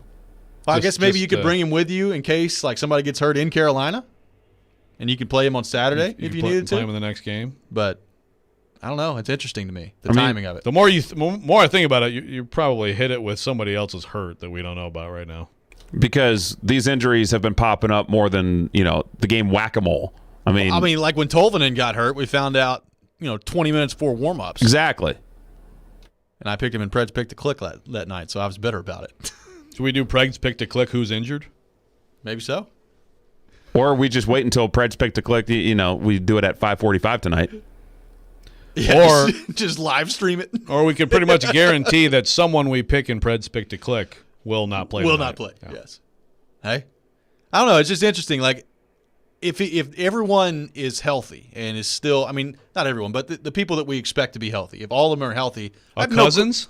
Like, maybe. Take out a Cousins? Maybe so.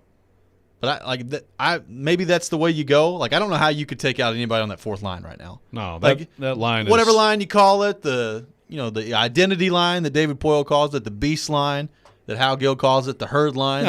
Kara Hammer gets credit. I agree. The herd line. There are 3 different names. That's genius. And even with Olivier out, the herd line still works because I forget exactly what town Tanner Jeannot is from, but it's got an ox in it. So it keeps going. All due respect to you and Slow Joe, I think that Kara Hammer's naming of the herd line is cooler than Vibin. Oxbow, Saskatchewan. Tanner Jeannot is from. Brilliant. So you've got the yak, the colt, the Biloxi bull, and now the ox from Oxbow, Saskatchewan. That's amazing. This could not work out any better.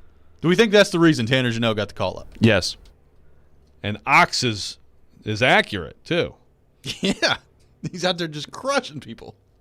You cannot take 84 out. He scored a goal. He's got a ticket to the lineup the rest of the year. Really? Yeah, absolutely. Genie. Don't you know? Tanner Jeannot.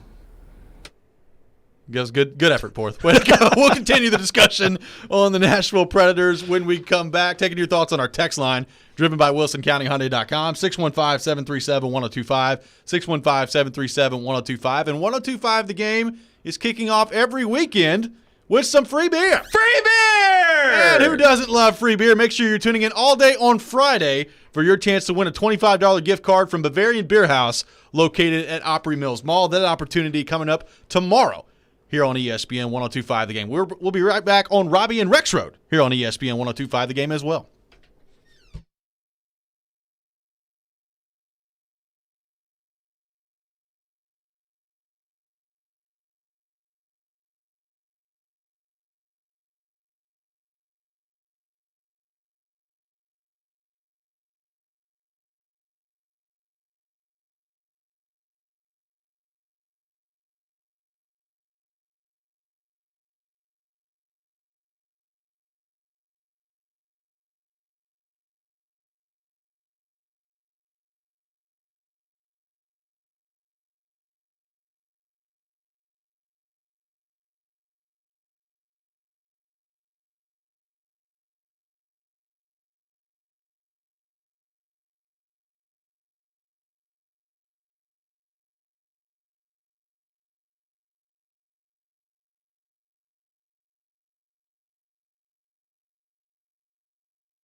Welcome back in, Robby and Rexrode here on ESPN 102.5 The Game. Robby Stanley, Joe Rexrode, Ryan Porth here with you on this Thursday morning in Nashville, Tennessee. The Predators taking on the Carolina Hurricanes tonight. They are vibing. They've won 13 out of their last 16 games. And to help us talk more about that, we go to our 102.5 The Game phone line, driven by WilsonCountyHyundai.com, and welcome in Predators assistant coach Dan Lambert. Dan, what's going on, man? How we doing?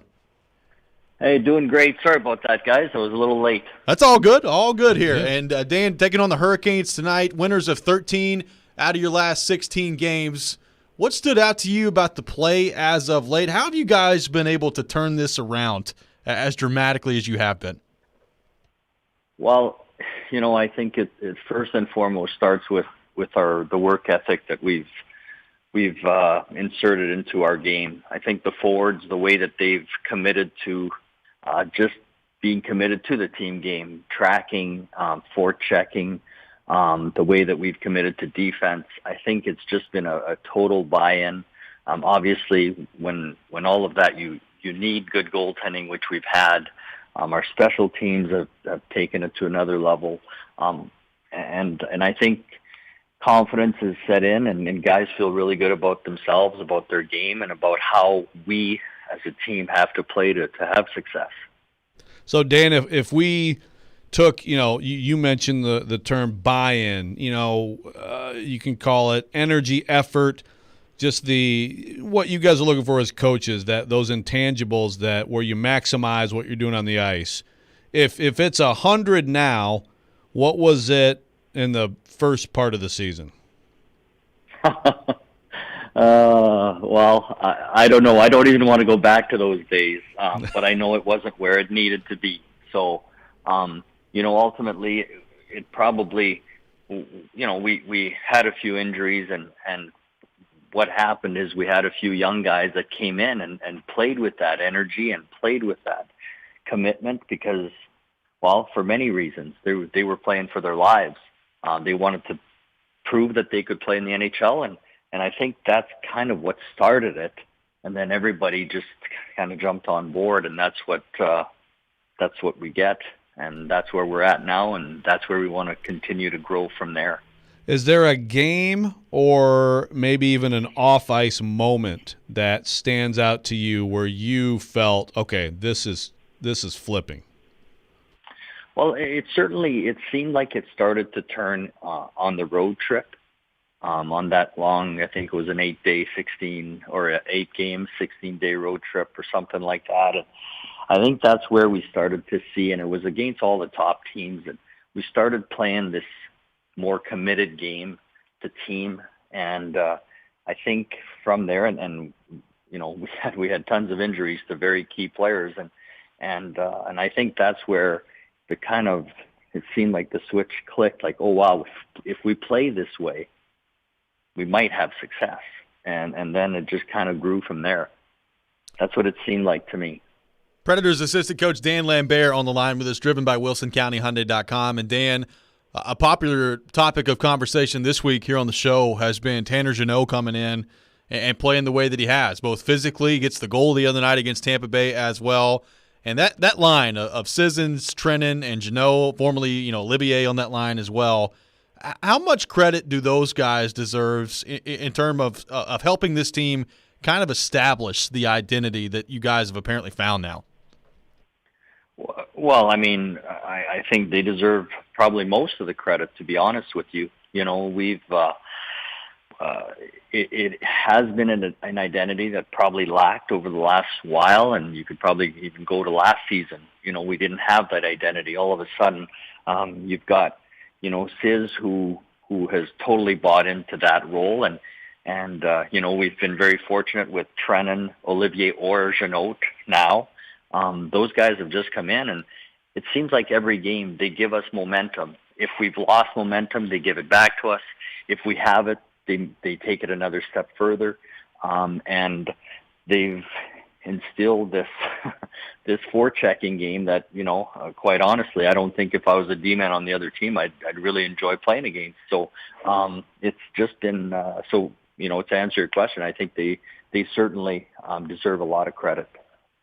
So Dan, this matchup with Carolina, it has not gone well to here, but again, it's like it feels like a totally different season back then versus now. And obviously, you guys just made a little statement against Tampa Bay the other night. Really played 2 really good games against them.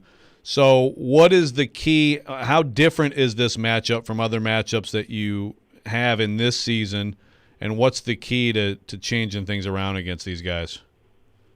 Well, for us, we feel that Tampa Bay and Carolina play a very similar game in the sense that they're skating teams. They track hard. They have great gaps. So we feel like our mentality from Tampa Bay to Carolina probably doesn't have to change much.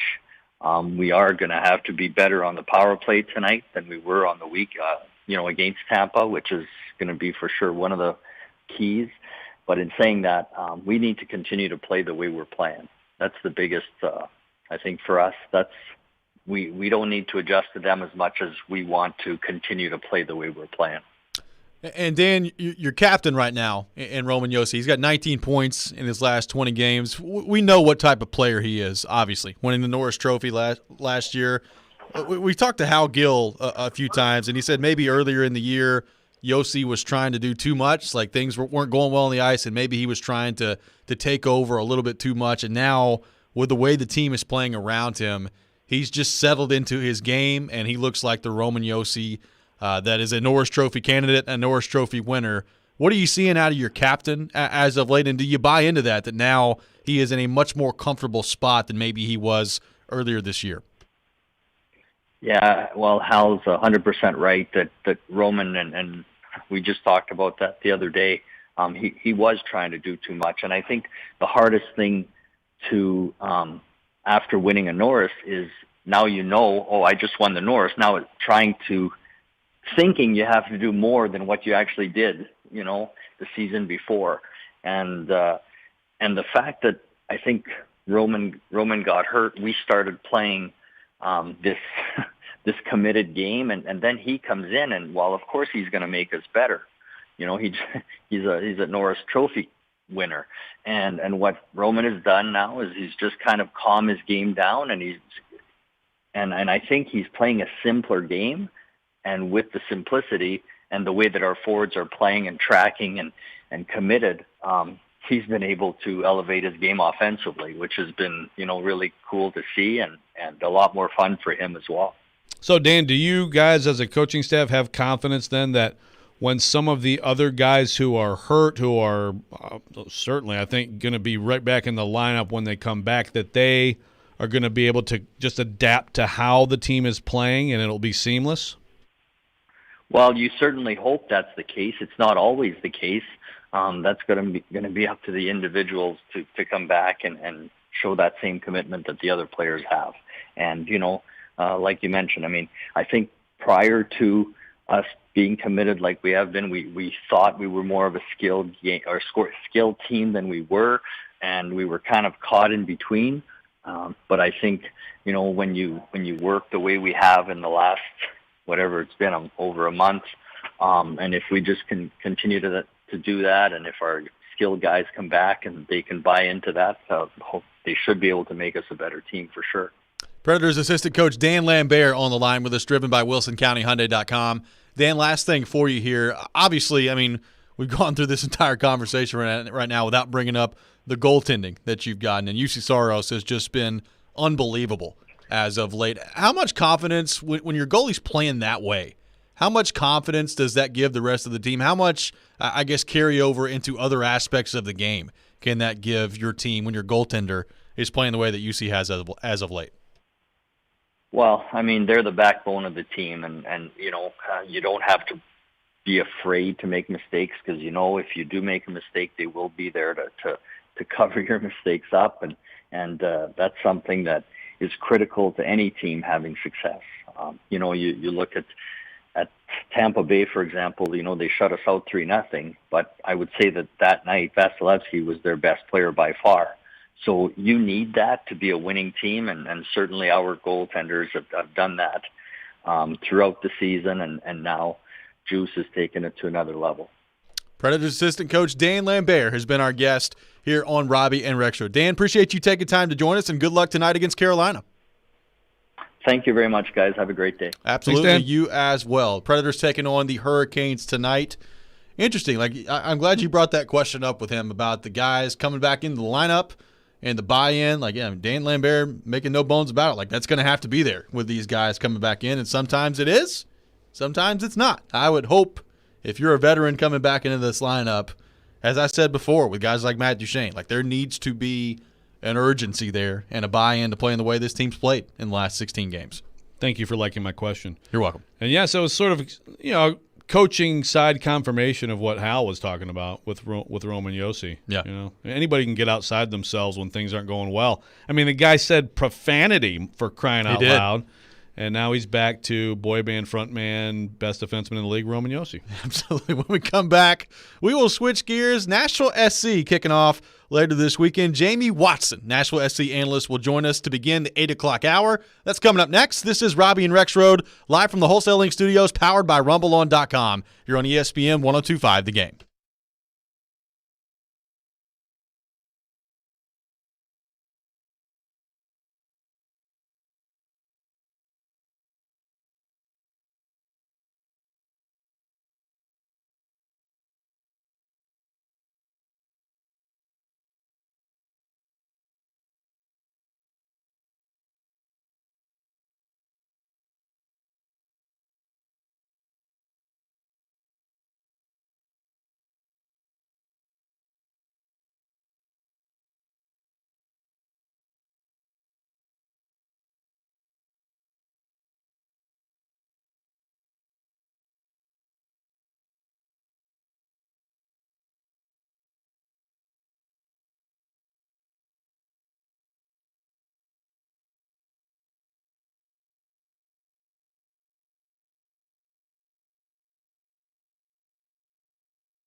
Welcome back in. Hour number 3 of Robby and Rexrode here on ESPN 102.5 The Game. Robby Stanley, Joe Rexrode, Ryan Porth here with you on this Thursday morning in Nashville, Tennessee. Streaming live on Periscope, on YouTube, and on Twitch as well. We welcome those of you watching on those platforms. And Nashville SC kicking things off on Saturday, taking on Cincinnati. And you can hear that game here on ESPN 94.9. Pregame beginning at 7:15. The game at 7:30. And to help us talk more about that, we go to our 102.5 The Game phone line, driven by WilsonCountyHyundai.com, and welcome in our good friend, Nashville SC TV analyst, Jamie Watson. Jamie, what's going on, brother? How we doing?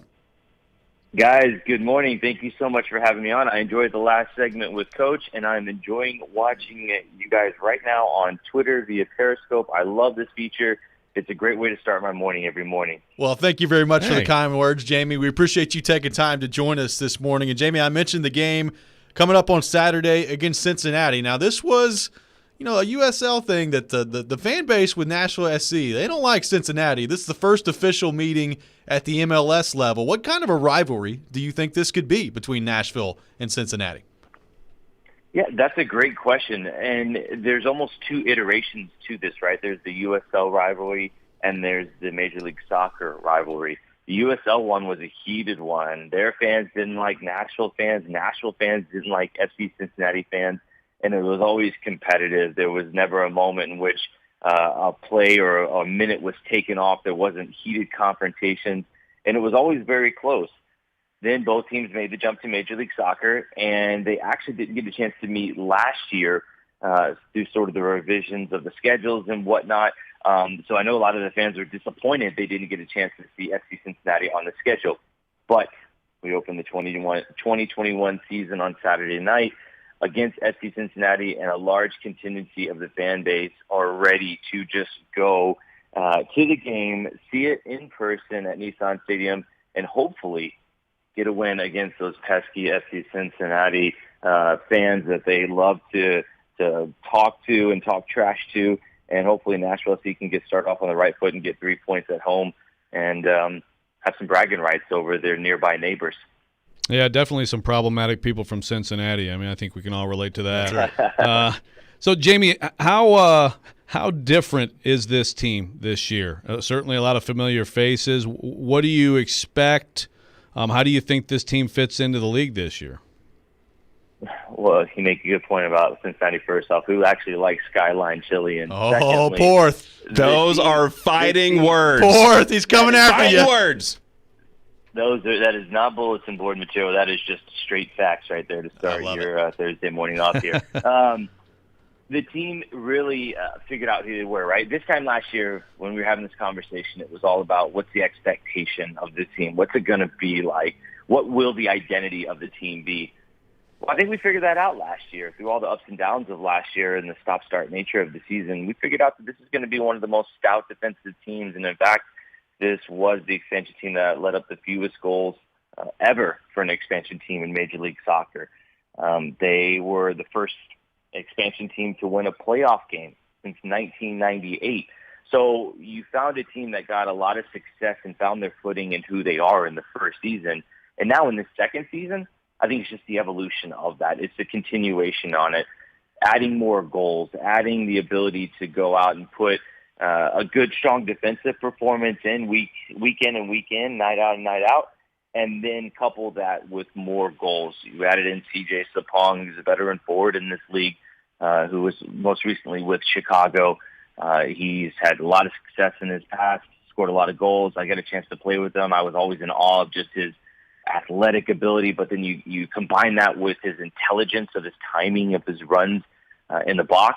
He's able to score a lot of goals. He's a poacher. He can score in a variety of different ways. Rodrigo Pinheiro is this very exciting young Uruguayan that I think is going to have a big future here. So now there's really starting to get depth. They're too deep in every position, and it's with quality that's growing each time you have the ability to add players. Mike Jacobs is technical director, Gary Smith, the head coach. They seem to be doing that. Now competition at each spot is higher than it's ever been. Nashville SC analyst Jamie Watson on the line with us, driven by WilsonCountyHyundai.com. And Jamie, I thought last year Gary Smith just did a phenomenal job, both on the field, but also with everything you've got to navigate through last year with COVID and the pauses. in the season and not being able to come back and play in the MLS is back tournament, like everything you had to go through last year. I thought Gary Smith did a phenomenal job and now has been rewarded with a contract extension through 2023. What sort of a message do you think that sends from the organization about Gary Smith and the way they feel about him moving forward as they try to kind of launch themselves into being a competitive team year in and year out in the MLS? Couldn't agree with you more, Robby. I think Gary Smith has an idea of how he thinks the game should be played. But when you do that and you bring in an entire new team of players, these are professional athletes that think for themselves. And it's a bunch of different thought processes, right? You get a lot of cooks in the kitchen, but you got to make sure that for any successful kitchen, you got to have one executive chef. And that's what Gary Smith is. And he's gotten all these very talented players with wonderful resumes that they brought in together. You got them to buy in, and that's what's so important. And you either have the locker room and you have the buy-in from the players, or you don't. And the coaches that don't, well, they're the ones that don't have a job for very long. Now, Gary Smith gets rewarded with a new contract. I think it's just a continuation of the idea that him and his staff put in and day out, and it gets rewarded with a new contract. And I think it just sort of solidifies the future and the direction of this club to be a team that is a difficult team to play each and every week. You know when you see Nashville on the schedule, you're going to have to do a little bit something different if you're an opponent because Nashville is so good at what they do. You've got to now tweak your game to try to go and get any sort of points off Nashville SC. And normally when you're an expansion team, teams look forward to playing you. We saw at the end of the season, nobody wanted to play Nashville, and that coupled with a run to the Eastern Conference semifinals last year in their inaugural season. It was truly remarkable with everything considered last year. So that franchise debut it's been more than a year now, but it feels like 5 years, right? It does. And that was doesn't it? That was an incredible day in Nashville. Couple things I'm looking forward to, Jamie. One is what the atmosphere will be like here for this, because we always wonder what's it exactly going to look like right now with this sport or that sport, this arena, that arena. But also today, an opportunity to check out the Nashville SC Stadium site. Really excited for that. I guess it's actually late this morning. Do you have any sort of preview of have you been able to check that out yet?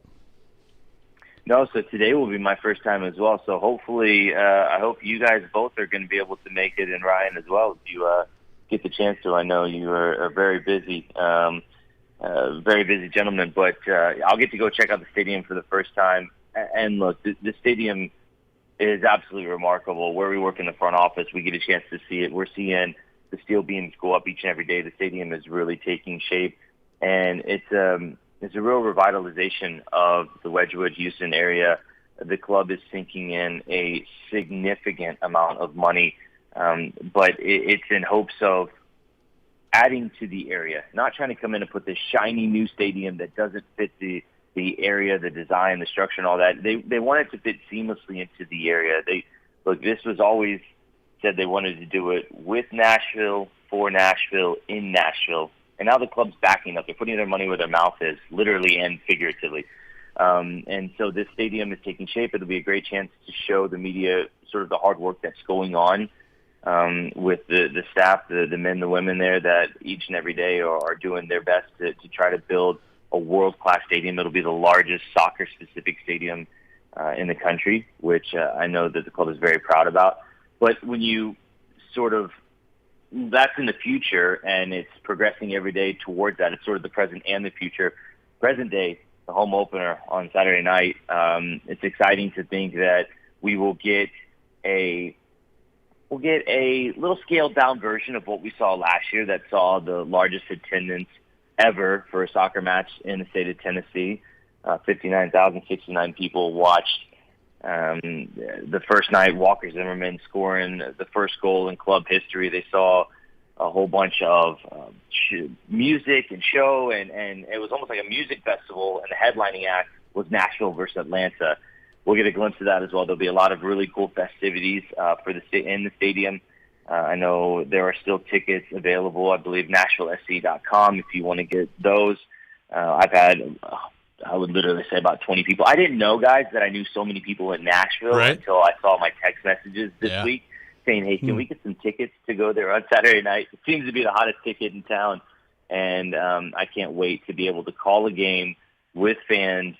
And let's say when Randall Leal scores a ridiculous goal and the place erupts as a commentator, there are going to be fans in the stands, and I can just do the best thing that I do and just shut up and let them tell the story in that moment. That's the best thing you can do. We can't wait to hear fans going absolutely crazy in the stands when Nashville SC gets their first win of the season, and it will be nice to just let the fans and the sounds and the sights of the stadium tell the story, because that's ultimately what soccer is. It's the fans, it's the players, it's everything coming together, and hopefully it's Nashville getting a W. Well, Jamie, I'm glad you brought up Randall Leal because, and last thing for you here, he seemed to me to just generate a ton of momentum at the end of the season last year. I think he finished with 4 goals and 4 assists. But if I'm a Nashville SC fan, I am excited about Randall Leal coming into the season. What are your expectations for him coming into this season starting on Saturday? Yeah, I mean, guys, right off the bat, I'll say this is one of the best players on the club as far as being creative, being able to score a goal or make a goal. I think he was equal parts assist, equal parts goal last year. 4 goals, 4 assists. He is a player that has a very high ceiling. I think we should hopefully enjoy him while we have him for the next couple of years, because I think that there are going to be clubs that come in and throw a lot of money at him in the future. He's got a handful of Costa Rican caps already, just under 20 caps appearances with this national team. He just took part in the Olympic qualifying process for Costa Rica. They didn't make it for the Olympics, but he showed well individually amongst his performance with the team. I mean, this is a guy that he's so soft-spoken, but when he starts playing, he sees the game. It slows down for him. And I played for 12 years. He'll do things, and it'll take me a second or two where I'll go, oh, that's what he saw. You know what I mean? There's that thing that he sees the game in slow motion. He sees it faster and he sees it quicker. And it may be a half a step before, but in the world of professional sports, a half a step might as well be a mile. And he's got the ability to score these ridiculous goals from 30 yards out. If you haven't seen his goal against Inter Miami in the playoffs last year from about 30 yards out. Rocket. Scoring from 30 yards out, exactly. It was a rocket. Scoring from 30 yards out is incredibly difficult, but to have the soccer ball still continue to go faster when it hits the back of the net 30 yards away, look, like I said, I played for a long time. I never once scored a goal like that. So we collectively lost our you-know-what in the booth that night, me and Tony Husband. And, we'll look forward to doing that again on Saturday night as well, hopefully. Nashville SC analyst Jamie Watson has been our guest here on Robby and Rexrode. Jamie, we're looking forward to getting things kicked off on Saturday night. Appreciate you taking time to join us this morning. Hey, can't wait. If we pick up a win, we're just going to have to do this each week now because it'll be a good luck charm. And, you don't break superstition in sports. So hey, I'm just going to invite myself onto the show. That sounds like a plan to me. We'd love to have you. Jamie Watson, Nashville SC analyst, our guest here on Robby and Rexrode. Looking forward to that coming up this weekend. FC Cincinnati, as I said, you can hear that game on ESPN 94.9. Pre-game at 7:15, kicking off at 7:30. A year 2 for Nashville SC in the MLS. So looking forward to that coming up. When we come back. Well, one last thing. Wes Bowling did a great job with the Nashville SC season preview show that aired Monday evening. And if you missed that, you can catch it on demand. If you search ESPN Nashville in your favorite podcast platform, you can find that. Absolutely. So check that out.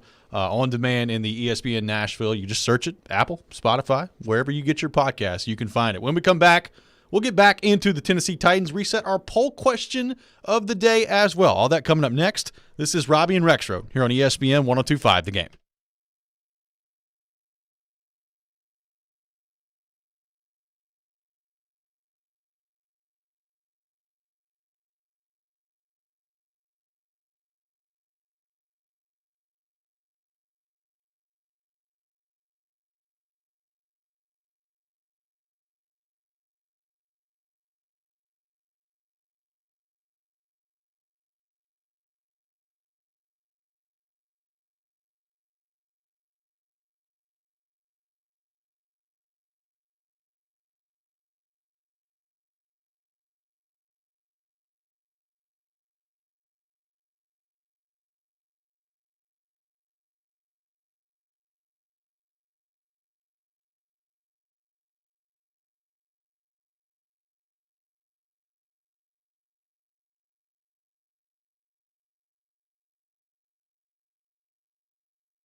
Join 102.5 The Game tomorrow from 11 to noon at the T-Mobile in Brentwood at 1701 Mallory Lane as we celebrate the kickoff of the Nashville SC season. There will be free lunch from 10 a.m. to 2 p.m., and you can register to win tickets to an upcoming Nashville SC home game. Also, the Nashville SC and T-Mobile merch trucks will be on site as well. Brought to you by T-Mobile, the official wireless partner of Nashville SC. Thanks to Jamie Watson, Nashville SC analyst, for joining us in the last segment. Looking forward to the season kicking off on Saturday night, taking on FC Cincinnati. Porth, what'd you think of Jamie throwing a shot at Cincinnati there, Skyline Chili? I mean, it's a good way to get this rivalry kicked off, I think, pretty well at the MLS level. I mean, those are fighting words about Skyline Chili. I can Look, see your I am blood on boiling. the side of Nashville SC. You are. Against FC Cincinnati. I can confirm. I go boys in gold, but Skyline Chili slander will not sit well with me. Also, eating Skyline Chili will not sit well with me. I was about to say, all right, cool. You'd have the best of both worlds. I'll say I'm all for ripping Cincinnatians or Cincinnati, whatever the heck you guys call each other. Cincinnatians? Sure. But I love Skyline Chili too. So yeah, it's pretty good. I could eat that every day. Going to be making an appearance in Cincinnati. If you ate it every day, it also wouldn't sit well with you. Probably no. Probably less and less stuff does. You guys gonna have some Skyline Chili this weekend? Probably so. Okay. Probably so. Like a big vat of it. Like dive into it. IV of Skyline Chili. I once ate 13 conies in one night. Yeah, we're probably going to try not to repeat that. Really? Yeah. How? What time frame? How much time period there? Between 5 p.m. and 5 a.m. Okay. Yeah. But still, that's still pretty good. Still pretty good. 5 a.m. It's always a good choice. It's a legendary story that will have to be told off the air. That's right. Let's go back to the text line driven by WilsonCountyHyundai.com. Josh texted in, Skyline Chili was the absolute worst chili that I've ever had. Jeremy on the text line says Skyline Chili is wretched. Oh, man. Just continual shots. Led by Jamie Watson. Now the people on the text line are following. See, the thing is, a lot of people have this misconception over Skyline Chili, thinking they are going to get normal chili when they go there. You have to know and accept going into it that is not normal chili. Like it's cinnamon flavored chili on spaghetti noodles. Right. Which sounds awful. But it's amazing. But it's pretty good. It sounds awful, and I honestly, my first couple bites of Skyline Chili many, many years ago, I was like, ugh. And then by the end of the bowl, of course, I just kept eating. Yes. I was absolutely hooked on it. So I don't know. To each their own. I mean, the people are speaking right now. Give it more than a couple bites. Yeah. Give it a chance. Don't give FC Cincinnati a chance. Porth just getting angrier. But give Skyline a chance. Skylining. You guys are skylining, Robby, this weekend. Yeah, going to be vibing.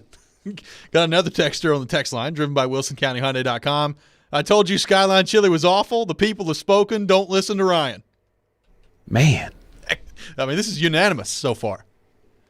I'm with you, Porth. Somebody text the text line and back me up. Look, I'm with you. I like Skyline Chili. Thank you. So, well, it's all three of us against all the y'all. whole world. Yeah. Yes. You know what we don't like, though? FC Cincinnati. Good luck to Nashville SC as they kick off their season this weekend. Let's revisit our poll question of the day at 1025 The Game on Twitter. We're talking the NFL draft. We're 2 weeks away now from the NFL draft. Hard to believe that we are that close, but we are. And now the question is, what are the Titans going to do in the draft? What are they going to do in the first round of the draft?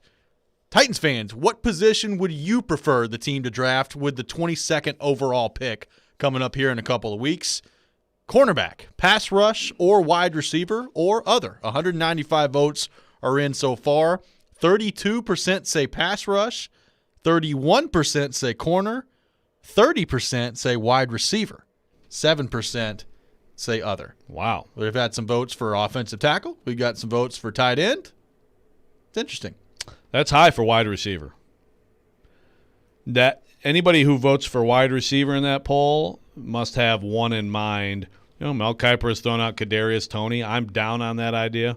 I'm not down on Rashad Bateman. Again, if Rashad Bateman, if the Titans feel like, hey, this guy's coming in and it's going to be a heck of an outside tandem with Bateman and Brown, and he's top of their board, go. Do it. I just think that you got a lot more opportunities to get quality there later. I would agree. It's interesting to me that pass rush is still leading the poll. Now, it's a very close poll. I mean, you're talking 32%, 31 for corner, 30 for wide receiver. So it's very close. I thought cornerback would win this by a pretty substantial margin. Yeah, I would have guessed corner would win too. I mean, the poll's still open, so it could. But right now, it's looking very close in the returns. Now I need to look at my poll results.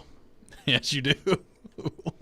What do you have 24 hours, right? Yeah. I mean, you can kind of set the timetable for whatever you wanted to, but yeah. Oh, really? Yeah. You can adjust the timetable to anything? Yeah. Maybe I'll make that an eternal voting situation. How much you hate the song I don't know if Kokomo by the eternal Beach is Boys. an option on the Twitter poll. Until Twitter explodes. This is just an eternal poll question on Twitter. I'm gonna re-up man. this. I'm gonna re-up this poll. Don't mind me over here. I won't. Let's go back to the text line, driven by WilsonCountyHyundai.com.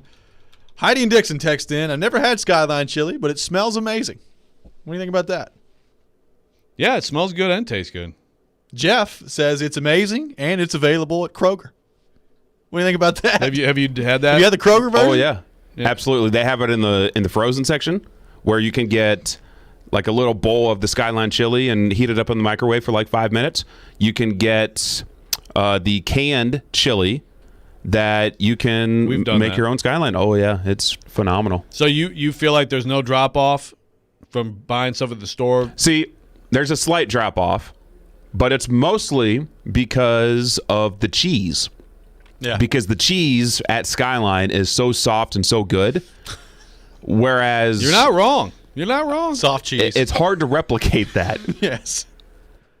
Let's go back to the text line, driven by WilsonCountyHyundai.com. Got a texter that says, hot chicken is greater than Skyline and Nashville SC greater than FC Cincinnati. One of those is true. There you go. Are you guys hot chicken people? Not really. No? No. Hot chicken really doesn't sit well with me. I've lived in Nashville my entire life. I didn't know that we were apparently famous for hot chicken until like 5 years ago. Apparently we are. Prince has been there a long time, Oh, right? I know, but I didn't know this was a thing Well, until like 5 years ago. you can go into a lot of cities now and find hot chicken. I know. But Prince is some of the best stuff I've ever had. But I'm with you on not sitting well. You gotta be ready. Let's go back to the text line. You gotta be prepared. You gotta really be ready if you're gonna eat some hot chicken. Take some precautions. Let's go back to the text line, driven by WilsonCountyHyundai.com. Jeremy texted in, Skyline is not chili. Sweet and cinnamon flavors do not belong in anything calling itself chili. There's a lot of hate for Ryan Portland in his text line. See, I feel like sweet and salty it's interesting how some people hate that, and yet like who doesn't like an ice cream sundae with peanuts on it? Yeah. You know what I mean? Yeah. I mean, there's a sweet salty combo. I feel like they almost always work. I would also ask anyone on the text line if what they've tried from Skyline Chili is the spaghetti with the chili and the cheese, and if they've tried the conies. Because the conies are pretty good. They're vibing. They're vibing. You like the conies better than like the bowl? 1,000%. See, I don't. I kind of do too.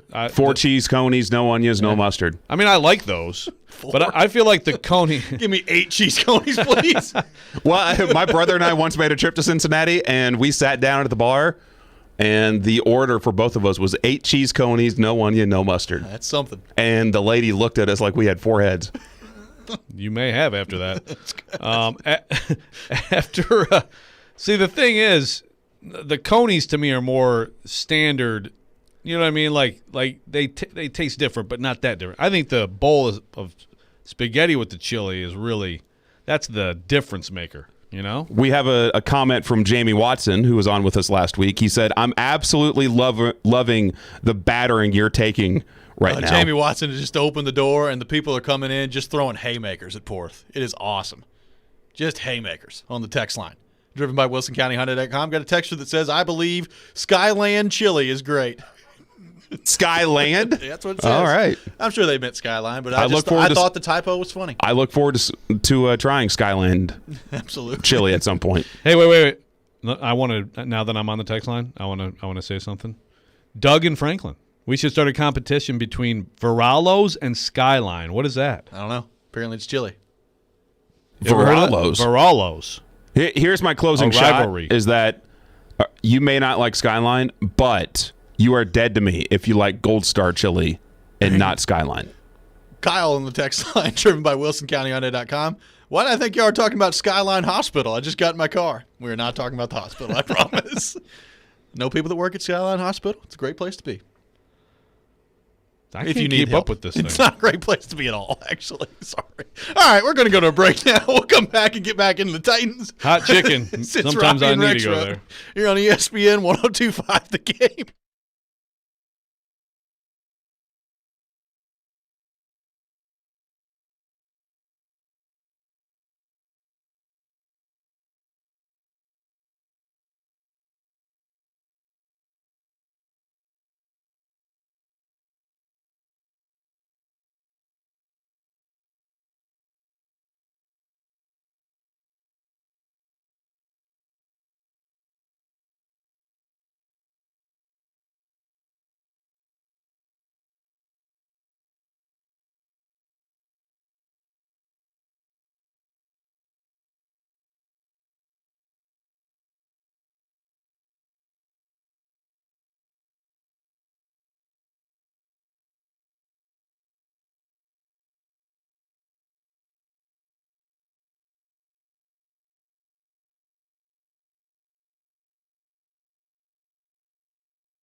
Starting Monday, listen to the game every weekday for your chance to win $1,000. It's the game's 1K payday. Listen for keywords at 9, noon, and at 3. And when you hear it, go to theGameNashville.com and enter the keyword for a shot at $1,000. Welcome back in to Robby and Rexrode here on ESPN 102.5 The Game, where we do not encourage trips to the hospital unless they're absolutely necessary.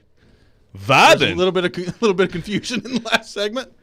Vibing in the ER. Yeah, yeah, buddy. Let's go back to the text line driven by WilsonCountyHyundai.com. Shane from Ashland City text in. Skyline is gross. Round here it's homemade or we're not eating it. I want you to tell us your own text line. I love the term that I heard during the break. Yeah, my dad said, "Hey, you're from the South. You know what good chili is. Stop giving credit to Care Bear spaghetti that they try to call chili." Care Bear spaghetti is outstanding. He just called Skyline chili Care Bear spaghetti. Oh, my gosh. That's great. Scott Stanley. There is some love on the text line for the Skyline, for the record. And you talked about, the cheese is soft. It's good. It's part of the cheese there is ridiculous. Yeah. It is hard to replicate. No, I don't know how they do it. It's like they sort of melt it or something, but it's not. It's cold. So, how does that happen? I don't know. It's amazing. Even Tom Brady couldn't make that happen. That's right. Joe, getting back into the draft with the Tennessee Titans, kind of deviating off our Skyline chili route that we've taken right now. Unfortunately. You've talked about this a few times. How likely do you think it is that the Titans trade back at 22? You've got a bunch of different ways you can go. We've talked about the poll question day. It could be a corner. It could be pass rusher. Christian Barmore was talked about yesterday by Dane Brugler from The Athletic at defensive line. You could go receiver if your guy's still there. But how likely do you think it is that they trade back and that the best route for the Titans may just be acquiring more picks and trading out of number 22? I would think it'd be way more likely than trading up. Of course, they traded up twice in 2018. And I think 17 and 18 were the two probably weakest drafts before last year, but we're still going to find out a lot about last year regardless of the first-round pick. But they moved up twice then, so he's done that now. He's moved around. Robinson has moved around. Other than that, but that's the one that really stands out moving up.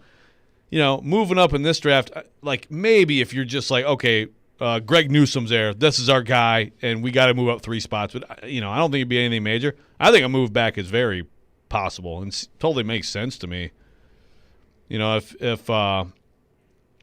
you you have several needs, and you have needs, for guys to come in and contribute early, and hopefully for the Titans, you're talking about maybe even around 100. You get someone if you get a Hunter Long at tight end, or that's just one of the names that would be around that range. That's someone who would come right in and play.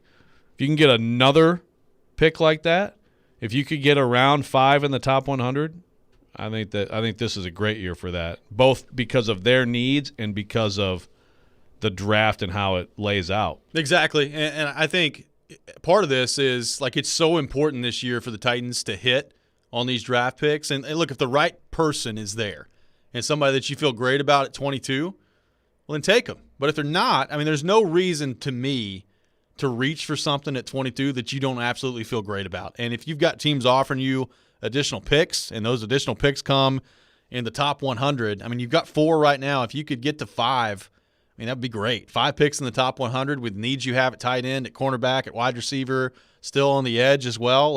This is a huge draft for John Robinson and the Titans, to the point where, the more I look at it, the more likely I think it is that they do trade back. I think, I hesitate to say that that's the most likely scenario, because I think just assuming that they trade back as the most likely scenario, the statistics would not bear that out.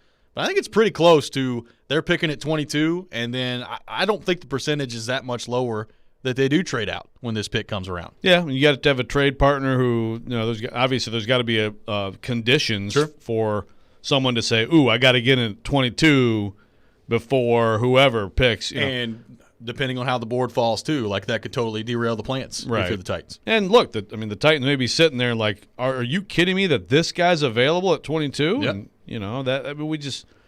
it's hard to know. It just the big picture of the whole thing makes it seem like a higher likelihood than a lot of years.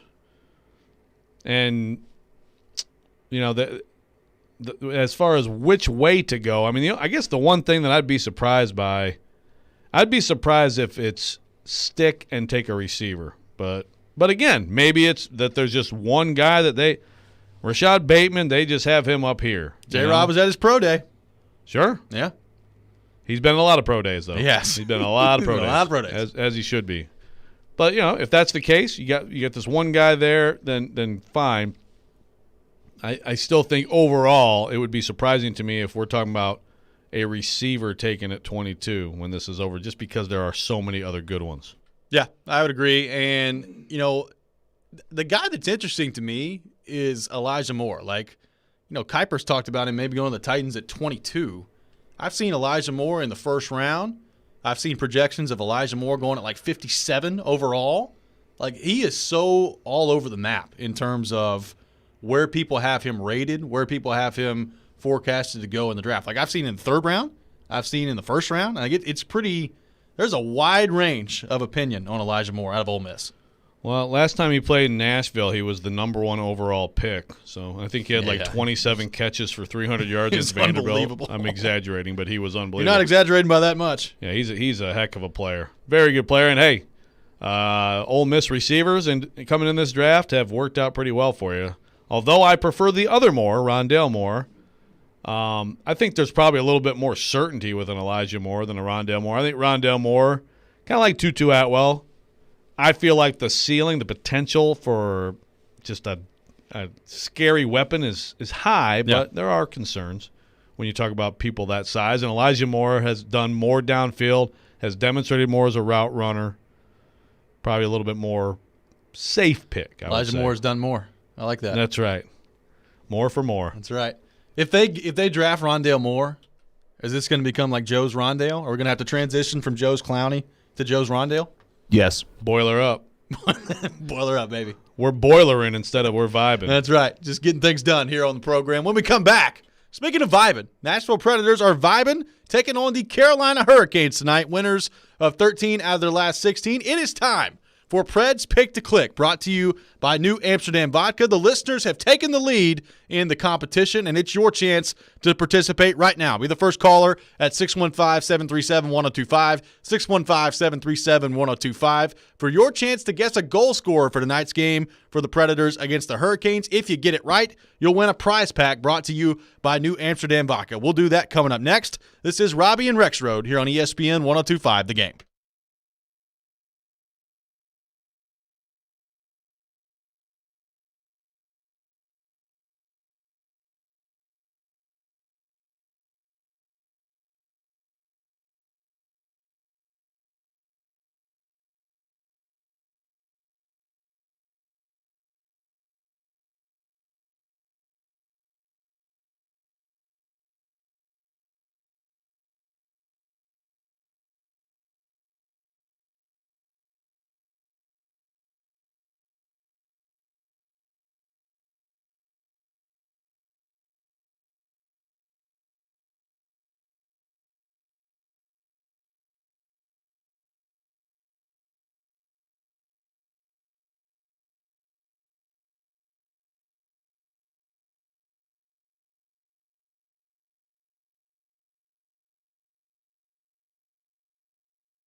And the score! Who's going to find the back of the net in tonight's Preds game? Robby and Rexrode make their picks to click and welcome a listener to do the same. Pick to Click is brought to you by New Amsterdam Vodka, the official vodka of the NHL. And it is that time of the day here on the program. Time for Preds Pick to Click, brought to you by New Amsterdam Vodka. The Nashville Predators taking on the Carolina Hurricanes tonight. Puck drop at 6 o'clock, pregame at 5 o'clock here on ESPN 102.5 The Game. The Predators going for win number 14 in their last 17. They are on a hot streak. They are vibing right now, and it is time for Predators Pick to Click, brought to you by New Amsterdam Vodka. Let's go to our 102.5 The Game phone line, driven by WilsonCountyHyundai.com, and welcome in today's participant, Caleb from Old Hickory. Caleb, what's going on? Thanks for calling in. Hey, what's going on, guys? Appreciate you joining us, Caleb. The Predators taking on the Hurricanes tonight. Who is your pick to click in tonight's game? Yeah. Give me old Iron Hook. Oh, yes. He's played pretty good against the Canes this year, and so I'm feeling pretty good about him. Yes, Caleb, thank you so much. Taking Callie Yarncroke here in the competition. Caleb, we wish you good luck. All right, thanks, man. Absolutely. How dare you, Caleb? Caleb has selected Rexrode's guy, Callie Yarncroke, off the table. Caleb for Callie. Terrible. Well said. That was my guy. Could have said it better myself. Ryan Porth. You Brilliant. have today's first pick with us three. Oh, do I? You do. So who are you selecting in today's edition of Preds Pick to Click? Caleb selecting Callie Yarncroke. Victor Arvidsson. Okay, all right. Victor Arvidsson selected by Ryan Porth. Going with RV Hustle. He's hot. 5 goals in his last 4 games. 2 goals the other night against Tampa Bay. Victor Arvidsson off the board. Give me the captain. Give me Roman Josi here in the competition. He is on fire right now. 19 points in his last 20 games. Had a goal last game against Tampa Bay as well. He is playing at an elite level. I think he continues that tonight. Give me Roman Josi on the power play in tonight's competition. Whenever you pick Josi, you're like, it's going to be on the power play. It's going to happen on the power play. Okay. And eventually I'm going to be right. Joe Rexrode, your selection in today's edition of Preds Pick to Click. I was going to go with Tanner Jeannot. You should. Because, I really care about is beating you guys, and that's pretty much a cinch at this point. But the listener kind of ticked me off taking Yarncroke, so I think I'm going to get serious with this. You going to take a leap of faith and take Tomasino? Here, let me see if you can guess my pick. Okay. Where'd you get that jacket? You going Johansson? That's right. Slow Joe, baby. Let's go. Oh, He'll yeah. score 5 goals. We're vibing, Robby. Come on. He's playing well right now. Learning about Cuba. Having some food. That's right. Johansson We're selection. vibing, Robby. So we just went through this whole competition and nobody selected Mikhail Granlund. Mikey left off the board. Michael. So, real quick, I thought about this the other day. David Poile and Tom Izzo have something in common. Not many things. Like their personalities are a little different. So Izzo has mispronounced so many of his players' names. So Draymond Green, okay? One of his all-time greatest players, a great player in the NBA, has come back to give millions to build a weight room. Still calls him Draymond. Hey? Draymond. Dude, his name is Draymond Green. You recruited him in high school. This is the Poile. But he loves him. Maybe he thinks D's are T's.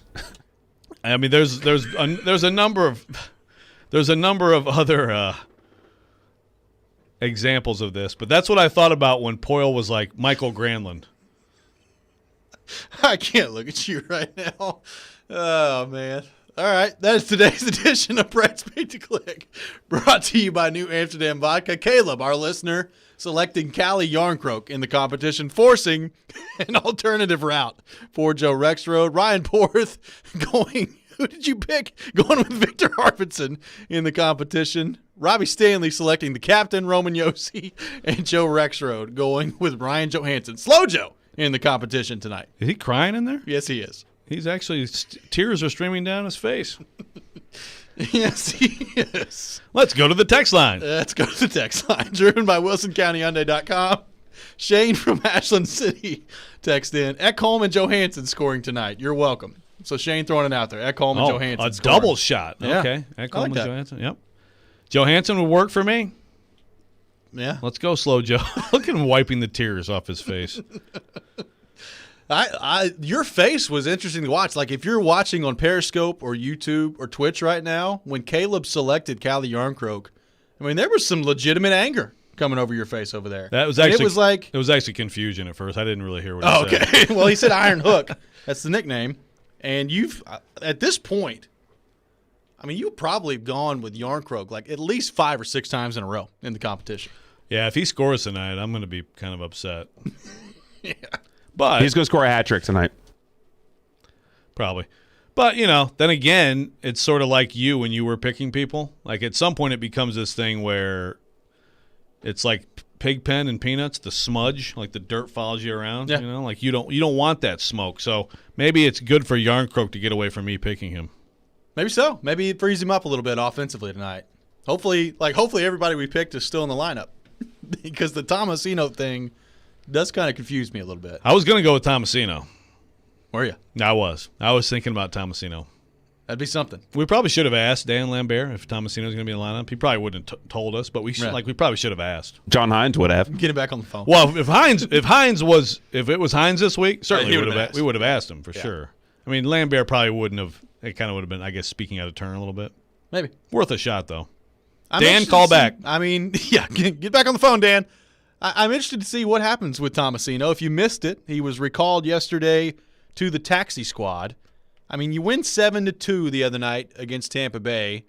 Everybody plays well. I mean, it's difficult for me to imagine if everybody's healthy, they're taking someone out of the lineup, but maybe they are. Maybe the matchup against Carolina, you want a little bit more speed out there, and Tomasino certainly provides some speed. Maybe you just want to see what he looks like at the NHL level. I mean, he's got 20 points in 18 games at the American Hockey League level. Yeah, already a huge game, already fun every night to watch this team play. That would add a little boost. It would add a little boost to the intrigue to see him debut. So maybe that is coming soon. Let's go to the text line, driven by WilsonCountyHyundai.com. Jack from Dixon texting in, Nashville, Smashville, Vibeville. Go Preds. So we're going from Nashville to Smashville to Vibeville. Are we changing the title? I mean, the Preds are so embracing this. They are. Are they willing to change Smashville? I don't know. Vibeville. I mean, I kind of like vibing used as a verb better than just Vibeville. Yeah.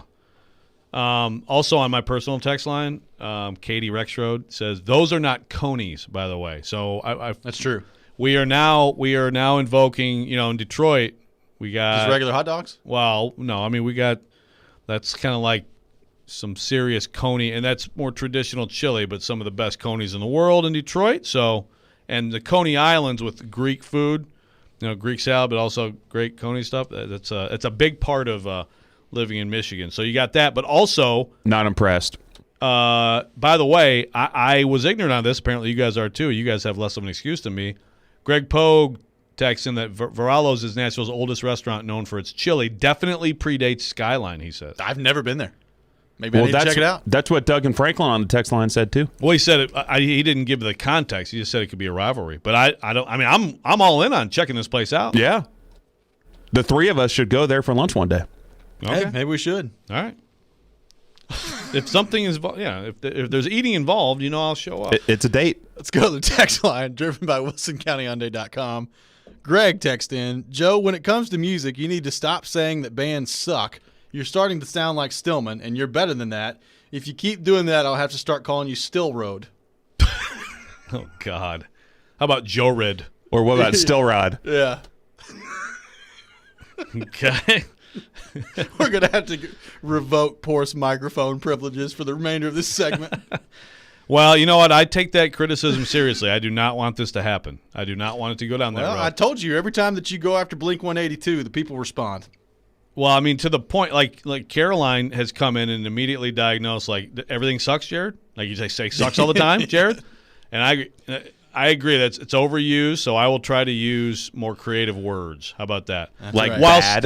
while still conveying that Blink-182 totally sucks. There you go. 102.5 The Game and T-Mobile. have teamed up to give away a hockey home gating party, and it's time to text the word Smashville to 615-737-1025. That's Smashville to 615-737-1025. Now to enter for a chance to win a Dos Equis prize pack, which includes a case of beer, dessert from Nothing But Cakes, a T-Mobile prize pack, and food provided by 312 Pizza Company in Germantown. You must be 21 or older to enter. We'll be joined by Vanderbilt baseball coach Tim Corbin coming up next to begin the 9 o'clock hour. That's next. This is Robby and Rexrode live from the Wholesaling Studios powered by RumbleOn.com here on ESPN 102.5 The Game.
Welcome back in. Final hour of Robby and Rexrode here on ESPN 102.5 The Game. Robby Stanley, Joe Rexrode, Elijah Campbell here with you on this Thursday morning in Nashville, Tennessee. And we are pleased to go to our 102.5 The Game phone line, driven by WilsonCountyHyundai.com, and welcome in legendary Vanderbilt baseball coach Tim Corbin. Vanderbilt taking on Tennessee in a weekend series coming up this weekend in Knoxville. Tim, Thanks so much for taking time to join us today. We appreciate it. Well, thank you, Robby. I appreciate it as well. So, Tim, what's it been like? Just we'll get into the series and just the minutia coming up here in a minute about the season itself. But I just want to get your thoughts on, after everything that we've gone through and no season last year and, battling through the pandemic as a society and trying to be the head coach of a team, navigating some young people through this time. What's it been like for you and for your players just simply to get back on the field this year and be able to play baseball? Well, I think that's the primary function is just try to get back to school in August and September, which we did, and carry on with a fall semester in a way that seemed like normal, as close to normal as what we've done in the past. I thought it was primary for the new kids and certainly to get the older kids back who were cut off in March of a season. It was important for them to get back in the flow. And I think everyone would say that about everyday life. It's good to get your students back into school and your children back into school. So I felt the same way.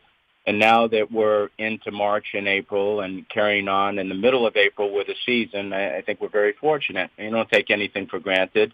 I think last year proved that to us. And now that we're in the middle of it and starting to move closer towards May, it's starting to feel right again. You're starting to see more seats being covered up with humans, and you're starting to see the TV a little bit more with people in the stands at the major league level. So this is a good thing. It's a good thing for a lot of us.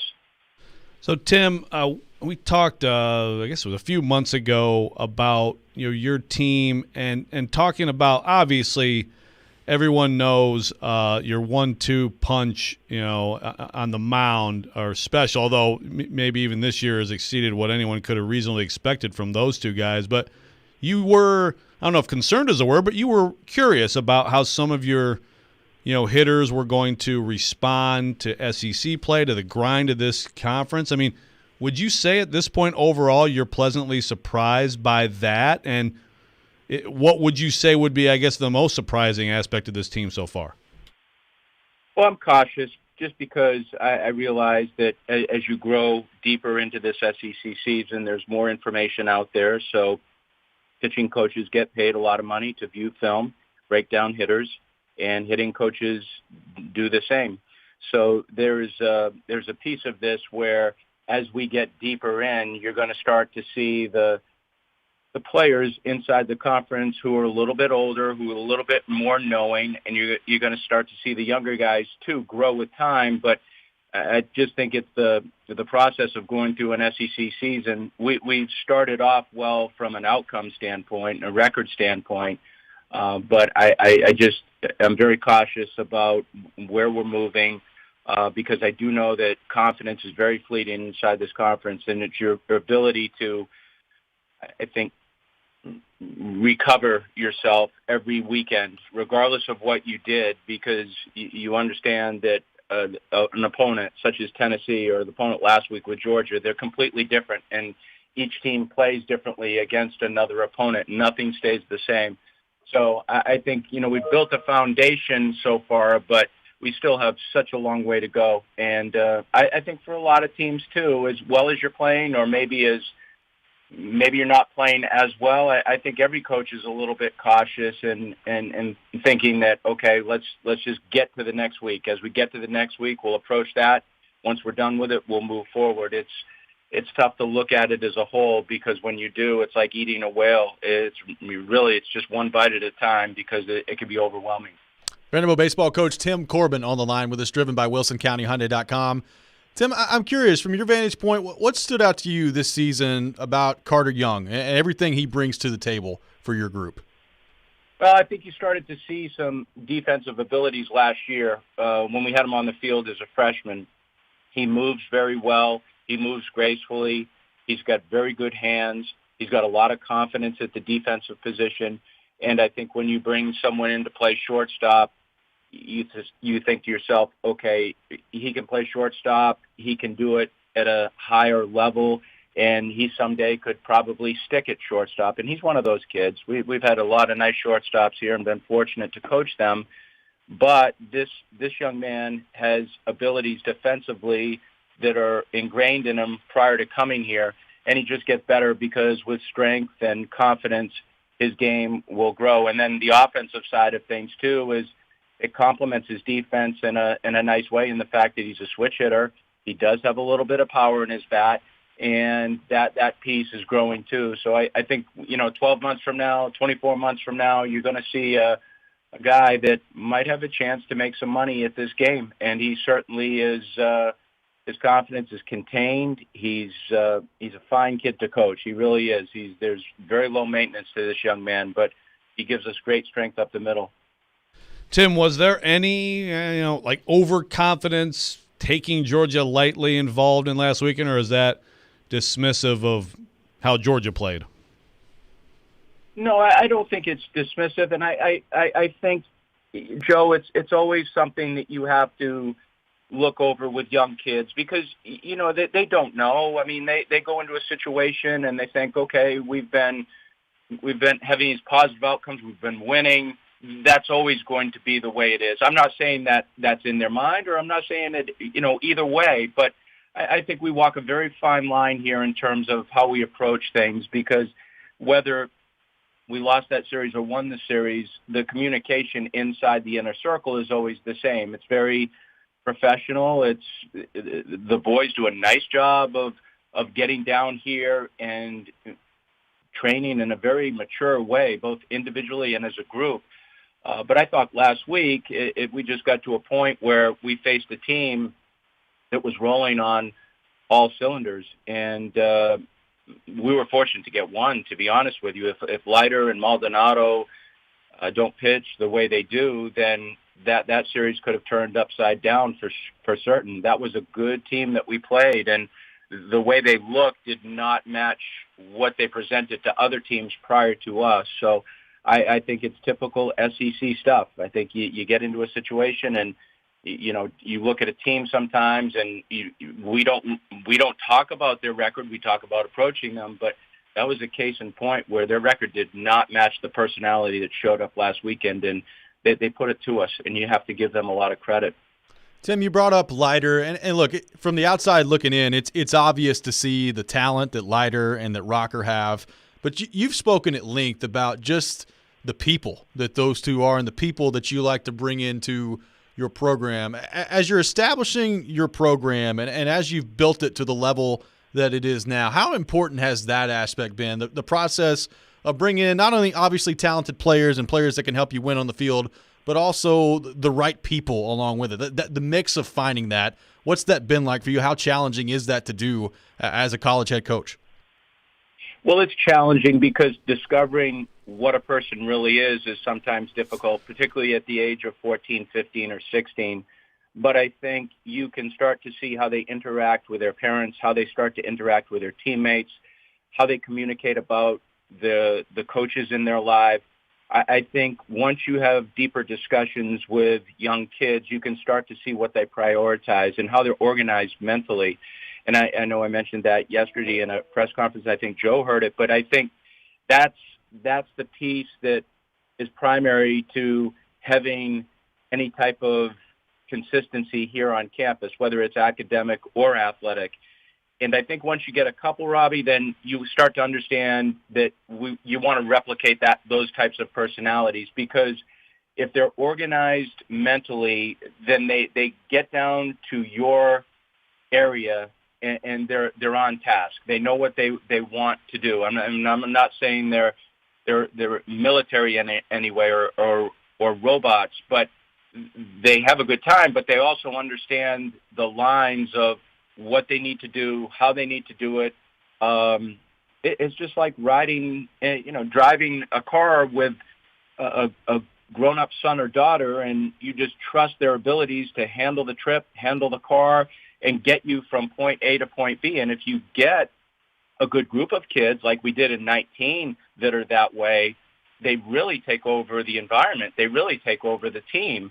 You just put some parameters in place, but after that, then they start taking care of the locker room and the communication outside of the locker room, because I'm a big believer that leadership happens off the field. It really does. It's how the kids communicate. It's who they surround themselves with. and what they do. And if they're doing that in unison, then you've got a chance to have some consistency on the field.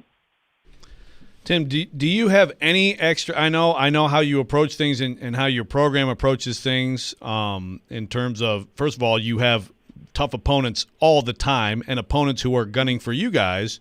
But is there any extra juice at all? Just the fact that Tennessee has done what they've done here with Tony Vitello, and the fact that you guys have this big kind of hyped top 5 matchup this weekend.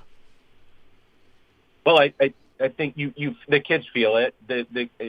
On both sides, they anticipate it, and I think it's anytime you go into a series, whether it's LSU or Tennessee, it's the name recognition, the resume of success that a team has. It just heightens the focus for everyone included, and that's staff members, players, coaches, what have you.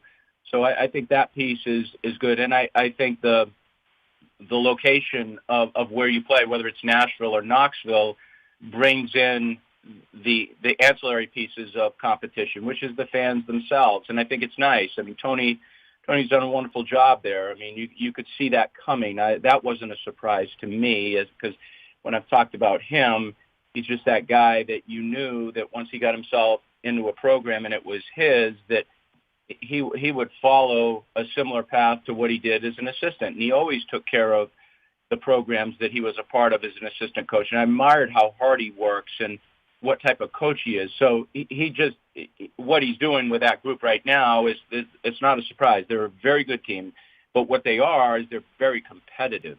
And I think competition brings out other competitive fibers of other teams. And it's like iron sharpens iron. We're going to make Tennessee better. Tennessee's going to make Vanderbilt better. And I think when that happens, your conference just continues to grow.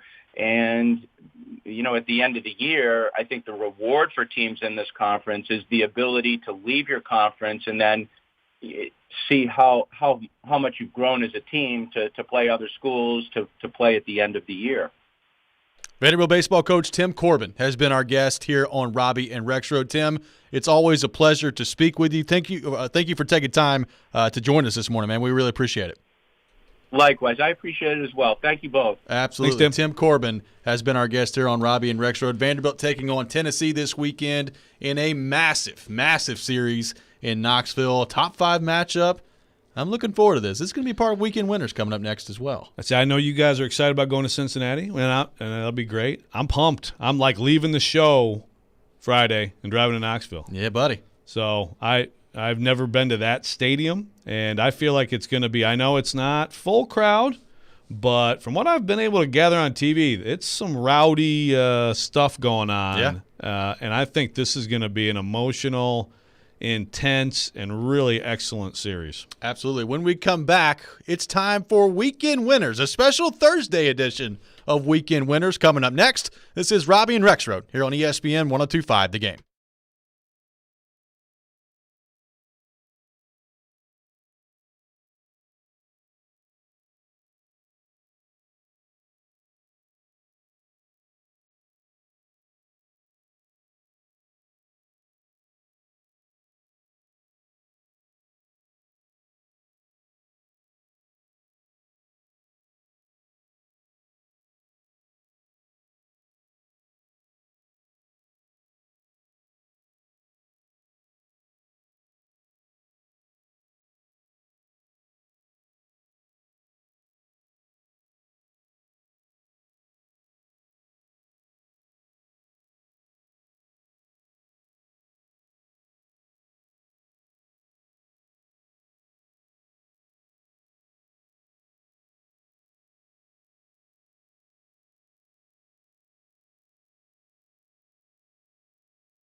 And it is time for a special Thursday edition of Weekend Winners here on Robby and Rexrode. Both Ryan Porth and myself will be out of town tomorrow, so doing Weekend Winners today here on the program. Joe Rexrode, let's get a quick standings update on the competition here in Weekend Winners.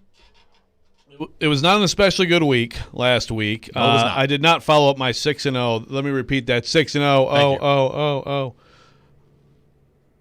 Sorry. Just totally into a trance. What the hell just happened? I don't know. I don't know. I don't know. I followed that up with a 2-4. Okay. And my first lock miss, so that was pretty stinky. Yeah. Porth had the best week, 3-3, 3 points. Also missed his lock. You went 1-5, 1 point, missed your lock. Back-to-back horrible weeks. Just horrible. So at this point, the standings are 26. I'm in first, 26-16, which I'm still happy with overall. 32 points, 6-1 on my locks. Porth is 24-18, 27 points, 3-4 in his locks. You are 16-26, 18 Lord. points, 2-5 on your locks. So bad. But hey, who knows? You know, if you have a week like 6-0, maybe so. Yes. Then you never know. All right, so let's get things rolling here on today's version of Weekend Winners. Elijah Campbell in for Ryan Porth. Elijah, we start with you /Porth. The Predators taking on the Hurricanes tonight. Going the money line on this. Who we have in this matchup between the Predators and the Hurricanes? It looks like Porth has the Preds. All righty. On Thursday. So the Preds on Thursday, continuing the hot streak. They beat Carolina tonight, according to Ryan Porth. Joe Rexrode. Preds and Hurricanes tonight in Raleigh. Who do you have? Yeah, I'm wondering with this Tomasino thing. You got me thinking about this another injury. What's going on? You know, I'm gonna go with the hot team. I'm gonna go with the Preds. I like it. Playing really well right now. Give me the Canes tonight. I think the Canes get it done. I think the Predators play really well, but I think the Canes find a way to win in overtime tonight. So I will take the Hurricanes in tonight's game against the Predators. The Predators play the Hurricanes again coming up on Saturday. Joe Rexrode, we begin with you. Saturday's matchup between the Predators and the Hurricanes. Who you taking? Well, I can't pick the Preds to sweep the series, right? And you can. I mean, no one says you can't. I mean, no one says I technically can't, but I can't, right? Hey, they're hot, man. They're vibing. Yeah, I'll go Canes Saturday. All right. Joe going with the Canes on Saturday. Give me the Preds on Saturday. I think they find a way to get it done on Saturday. They play well tonight. The result doesn't follow. They get the result on Saturday. Give me the Predators to stay vibing on Saturday. Elijah Campbell /Ryan Porth. Predators and Hurricanes on Saturday.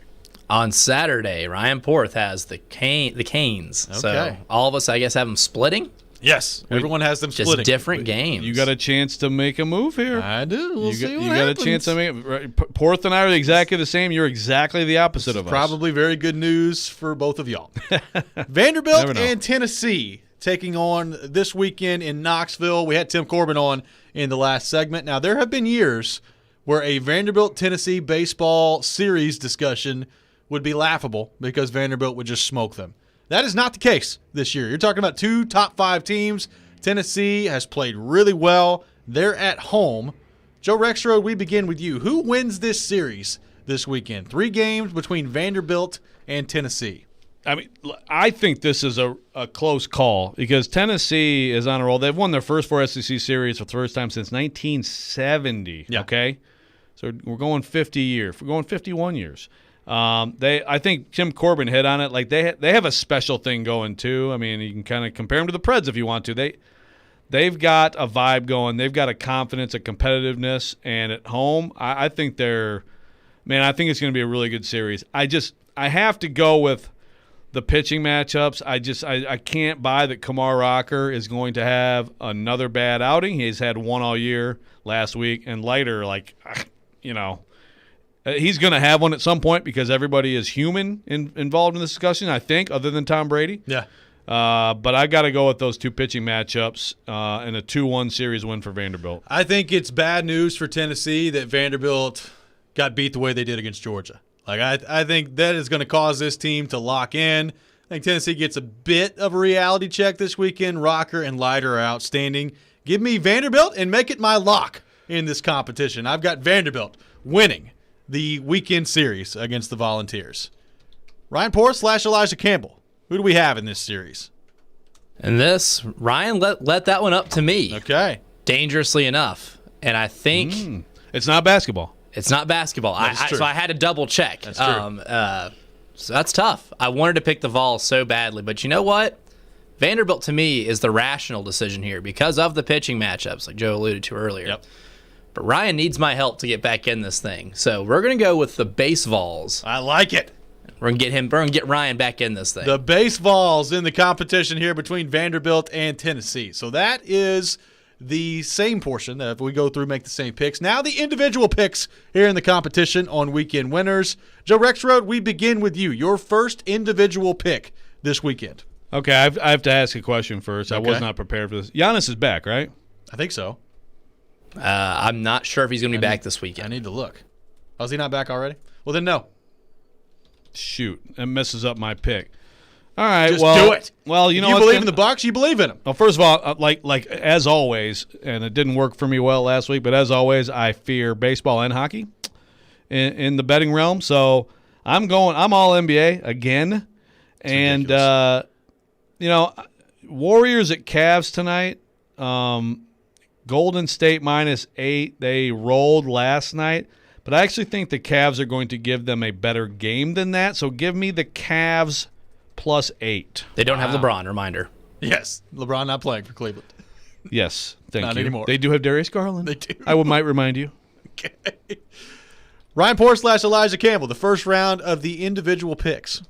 The first round of the individual picks, Ryan Porth has the Lightning 60-minute money line against the Panthers. What? Wait, huh? What are we doing with money line? We're going to have a conversation. We already with have Ryan had the Porth. conversation. I know. And then he sneaks out and he tries to throw another money line thing at us. We're going to make that a spread bet. He's not getting the money line. Yeah, what's the spread? What it's night is this? -1.5 tonight. What night is this? I assume tonight? for tonight. It's tonight. It's -1.5. Yeah, tonight. And I know that because that's my pick. Lightning -1.5 against the Panthers. He's not getting the money line part of this. Put him down as the He's spread. laying up. Yeah, I mean, this is ridiculous here. And I hope you're listening, Porth. The Lightning got crushed the other night by the Predators. They were very mad in their press conferences after. I think they respond in a big way tonight at home against the Florida Panthers. Give me the Lightning -1.5. Ryan Porth, we begin with you / Elijah Campbell for the second round of the individual picks. Well, Ryan strays away from the 60-minute money line here and goes with the Oilers -1.5 at the COVID-stricken Vancouver Canucks. All righty, so Oilers -1.5 against the Vancouver Canucks. What night are we talking there? That is tonight. That's tonight too. Okay. Joe Rexrode, the second round of the individual picks. You remaining in the NBA, you're not taking a stand, taking a chance going elsewhere. Who do you have? I'm not, but gosh, see, this is kind of one of the problems too. Is like we don't have lines for some games. I'd like to, so I can't go my. No, you can't. Right now?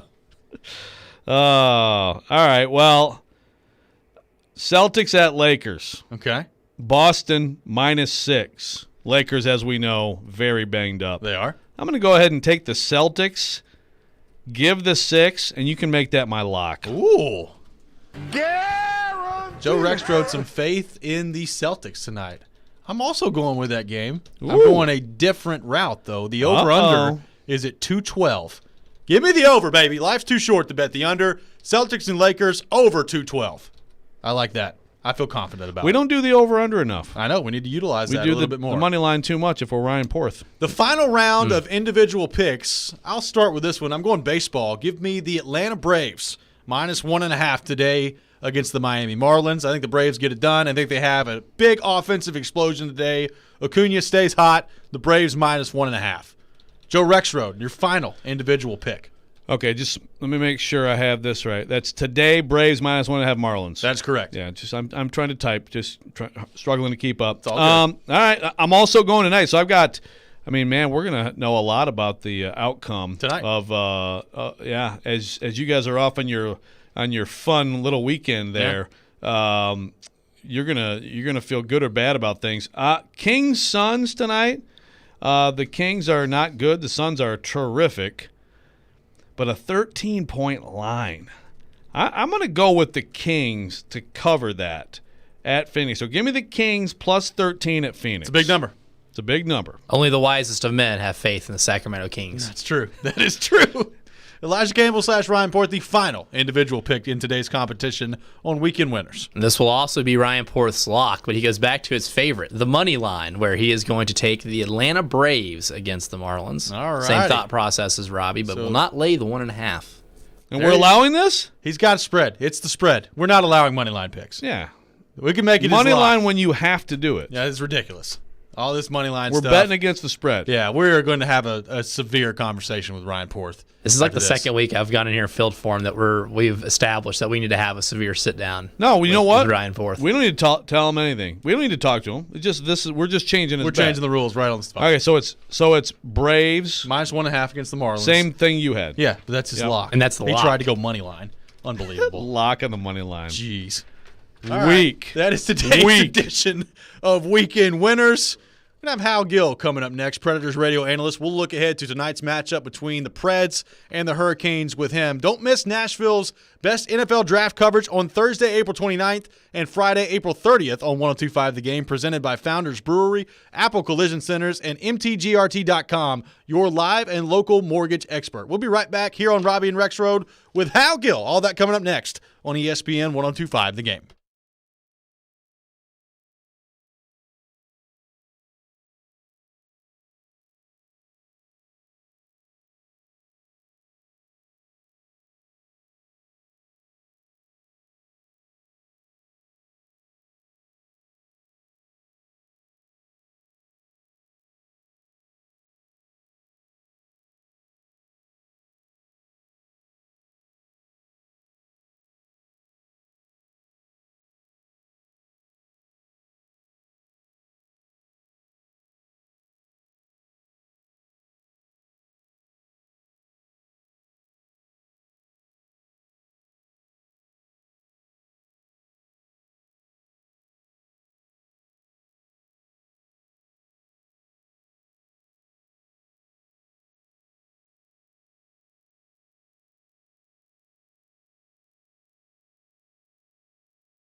Welcome back in, Robby and Rexrode here on ESPN 102.5 The Game. Robby Stanley, Joe Rexrode, Elijah Campbell here with you on this Thursday morning in Nashville, Tennessee. The Predators taking on the Carolina Hurricanes tonight. Puck drop at 6 o'clock, pregame at 5 o'clock here on ESPN 102.5 The Game. And to help us talk more about that, we go to our 102.5 The Game phone line, driven by WilsonCountyHyundai.com, and welcome in Preds radio analyst Hal Gill, presented by Duncan, featuring their new location in Belmead, and TriStar Moving, TriStar Movers with 5-star service. Skillsy, what's going on, brother? How we doing? I'm doing well, guys. Thanks for having me on. We appreciate you joining us, Hal. Obviously, a demolition the other night by the Predators of the reigning Stanley Cup champion Tampa Bay Lightning, 7-2 the final score, and that was kind of an exclamation point on a run that's just been so much fun to watch as of late for the Predators. Winners of 13 out of their last 16 games. What stood out to you not only in the 7-2 win, but even in the loss against Tampa Bay as well, with the way this team played? And how much better should you feel if you're a Predators fan about that matchup in particular, if that ends up happening in the playoffs against Tampa Bay? Well, I felt pretty good after the Saturday loss. I think that was one of the best games I've seen them play, and they just couldn't score on Vasilevsky. Then you fast forward to Tuesday's game, and man, I mean, talk about sniping. The guys were shooting and picking corners. I don't think it was as good as the Saturday game. I don't think they played as well, but they certainly got the results. So it's encouraging for me. I don't put this team, I don't count them out. The way they're playing with the confidence that they're getting from the work ethic that they've established, I think you put those two together, and I don't count them out of any game against anyone. What about, this particular match? I feel like in some of those games against Carolina, it just looked like a bad matchup, but I know it's also like you're comparing, that matchup to that former Preds team, I guess. But do you feel like the way the Preds are playing right now, it's sort of like matchup proof? Well, yeah, I do. There's a couple ways you look at it. First of all, they're two different teams, right? I mean, the old Preds and the Preds that we're seeing right now, you're taking some big guns out of the lineup, and they really haven't. They've somehow gotten better, and it seems like, we lost Olivier. He was so important, and then Jeannot goes in, and man, he looks good. It's hard to take him out of his spot. The D goes down, and Carrier comes in, and then Carrier's injured, and you're like, you never thought we'd miss Carrier, but now you look at the job that the defense are doing, and you're like, wow, those guys are pretty good. It's hard to take them out. And so you look at all the depth that they've had and the guys that have stepped up, and I think it's that mentality that they're playing as a team rather than who's in the lineup. And that's the encouraging spot, and that really is, if you get 5 guys on the ice that are working together and you get good goaltending, you're going to have a chance to win. And that just gives these guys that are, you're seeing the skill come out of that, where Colton Sissons is sniping and Roman Josi is picking corners and RV is standing out all over the ice. It really stems from that team game. So I'm encouraged by it. It'll be interesting to see it tonight. Hal, you brought up Arvidsson there, and obviously 5 goals in his last 4 games. He gets a hat trick against the Red Wings, 2 goals the other night against Tampa Bay. Is anything standing out to you in the way that he's playing right now, his speed game? Just does it feel like he's got his mojo back? What stands out to you about the way Arvidsson's playing right now? Just tenacity. I think he's tenacious on pucks, and he keeps battling. I feel like RV, it's so hard because maybe he had some injuries that he was dealing with, and so maybe he didn't have the jump, but RV came in the league, and I remember watching him in rookie camp and saying, what are we going to see out of this kid? Obviously, he's got a speed burst. When you start to settle into your game, you say, okay, I'm a playmaker. I'm going to make plays because he's a goal scorer and a playmaker, but it's all driven by his legs and his tenaciousness and the way he fights for pucks and the speed burst and the quick attack. And that hard work has to be there. And now he has the hard work, so I think that the talent just stands out. Much like the rest of the team, if you work hard, your skill set rises up and looks even better. And so I think that's what you're seeing with Arby, because he is putting in the work right now. Yeah, I mean, I felt like last year, Hal, in particular, he seemed to be banged up, right? I mean, he seemed to not have the burst. He seemed to get the burst back in the bubble, and then I guess I was confused earlier this year because I didn't feel like he was like banged up like last year, but I guess there is an accumulation in this league, right, for some guys where over time it can wear on you, and I guess I was wondering about that with him, but this recent stretch sort of refuting that, right? Yeah. Well, you know what? It's kind of funny. I was talking to a youth hockey coach, and we were talking about how you get kids to try hard. My 9-year-old son thinks he's trying as hard as he can. He has no idea how much harder he can try. And I think it seeps into everyone. You think you're working as hard as you can, and then all of a sudden you find another gear. And I feel like RV being injured was like, I'm working really hard to get back from injury. Ozo hit. I feel like he thought he was working hard. Now you look at him, and he's working hard with a purpose. And that's a lot of the team is doing that, too. You look at that second line of Cunnin, Gronlund, and Yarncroke. I mean, they have battled. They are digging in, and you see the skill come out of it, but they're working on another level of hard work, and I think that's kind of trickled down through the team, and maybe was set up by the Beast line digging in and saying, hey, we might not have the skill, but we're going to battle, and coach playing them and saying, I'll put these guys out because they're going to work every shift. I think if you're on the bench, you look down and go, all right, I guess I can work a little harder, and I think that's paid off down through the lineup, including Arby. Preds radio analyst Hal Gill on the line with us, brought to you by TriStar Moving and by Duncan. And how you brought up the Beast line, the Herd line, whatever name you want to use for it, with Olivier being a member of it originally, now Tanner Jeannot coming in there as well. Look, there's a lot of reasons I think you can point to of how this team has turned it around. How much credit do you give that line with Colton Sissons and Matthew Olivier and Yakov Trenin, now with Tanner Jeannot, in terms of setting the tone and setting, in some ways, I think, an identity for this group as a whole? How much credit do you give those guys for this turnaround? A ton. I heard Lambert talking about it, and I think he's spot on. I know being on a bench and looking around and seeing the team struggle, and you're like, what are we doing? We can't find a way to win here. We need to get our act together, and it's hard to go through that. And you're like, how do we solve this? And then you look at that line jump over the boards, and the coaches love them, and the fans love them, and everyone's excited about these guys going out and just bashing bodies and giving everything they got. And, in large part, they're doing that by necessity. They have to. In order to play in the NHL, they have to play that way.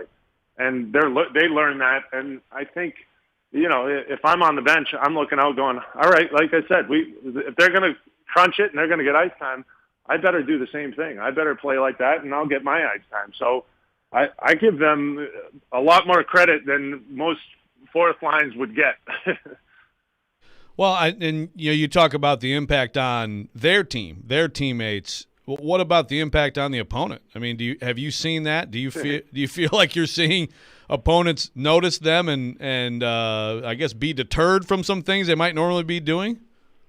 Yeah, absolutely. And I look at Klingberg as a prime example of defenseman there for Dallas. More often than not, I'd see him go back with a puck, and usually a smooth skater, a great puck mover, was just chipping it around the boards. and I've been there, and I know what it feels like to have these guys come down. No matter what you do, you're going to get hit. And so you say, I want to move this puck so I can defend myself and get my hands up and protect myself. And you move it a little bit sooner. And if you do that, you move it a little bit sooner. That means your partner or whoever you're passing to is got another guy coming at him, and he moves it. If he does get it, he moves it a little bit sooner as well. And that's where you're seeing that forecheck that they have. One guy going, two guys going, and then the third guy gets the turnover and they attack the net. That's how Jeannot scored that goal. It was two guys going, forcing a turnover, and then attacking the net. that's really, really hard to play against, and it's exhausting. And so you look at over a 60-minute game, you've had enough of it. And I can see the defensemen changing their game, and it trickles through the lineup. You know, it gets your mindset that I got to move the puck quick, and you do that against all four lines, and then you see turnovers from everyone. Preds radio analyst Hal Gill has been our guest here on Robby and Rexrode, presented by Duncan, featuring their new location in Belmead, and TriStar Movers with 5-star service. Skillsy, great stuff as always, my friend. Appreciate you taking time to join us today. Thanks for having me. Enjoy the game tonight, guys. Hey, Hal, actually, can I get you on one thing real quick? Yeah. I mean, because I feel like we got to get your thoughts on Skyline Chili / chili dogs in general. Right, yay or nay? You know what? I'm a big fan of chili in the right. It has to be in the right circumstance. Chili dogs even more so. You know, if you're, you know, that's not a date night thing, is it? You know, no, it's not. You know, you have to be with the boys watching football. And then you can let her rip, you know, so to speak. Yes, very well done. We hadn't even gotten into that whole aspect of chili. That's a good point. Very well done. I'm all for that. But yeah, you know, and the only thing I will say is, you know, people got to stop calling like a turkey chili. Yes. It's not chili. It's, you know, chili is what it is. You know, if you want to call it a turkey soup, or a thick turkey thing, or whatever it is. I don't care what it is. Just stop calling it chili. Thank you. You're confusing me. Yes, you're absolutely right. Yeah. I make a mean turkey that's chili my too, only but hey. That's right. Hal Gill, our guest, joins us every Thursday here at 9:30. Hal, appreciate you, man. Thanks, Hal. All right. Thanks, guys. Absolutely. When we come back, we'll react to a little bit of what Hal Gill had to say there. Also get to quite the tweet from Ian Rappaport of the NFL Network. All that coming up next. This is Robby and Rexrode here on ESPN 102.5 The Game.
Preds fans, join 102.5 The Game on Wednesday from 6 to 7 p.m. for Smashville Live, featuring Preds players, former players, and other special guests.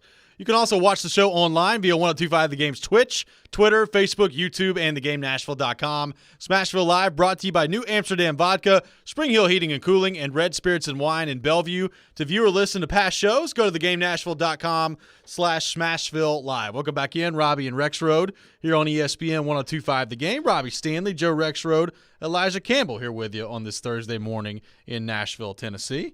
Troubling takes on my own text line here. Okay.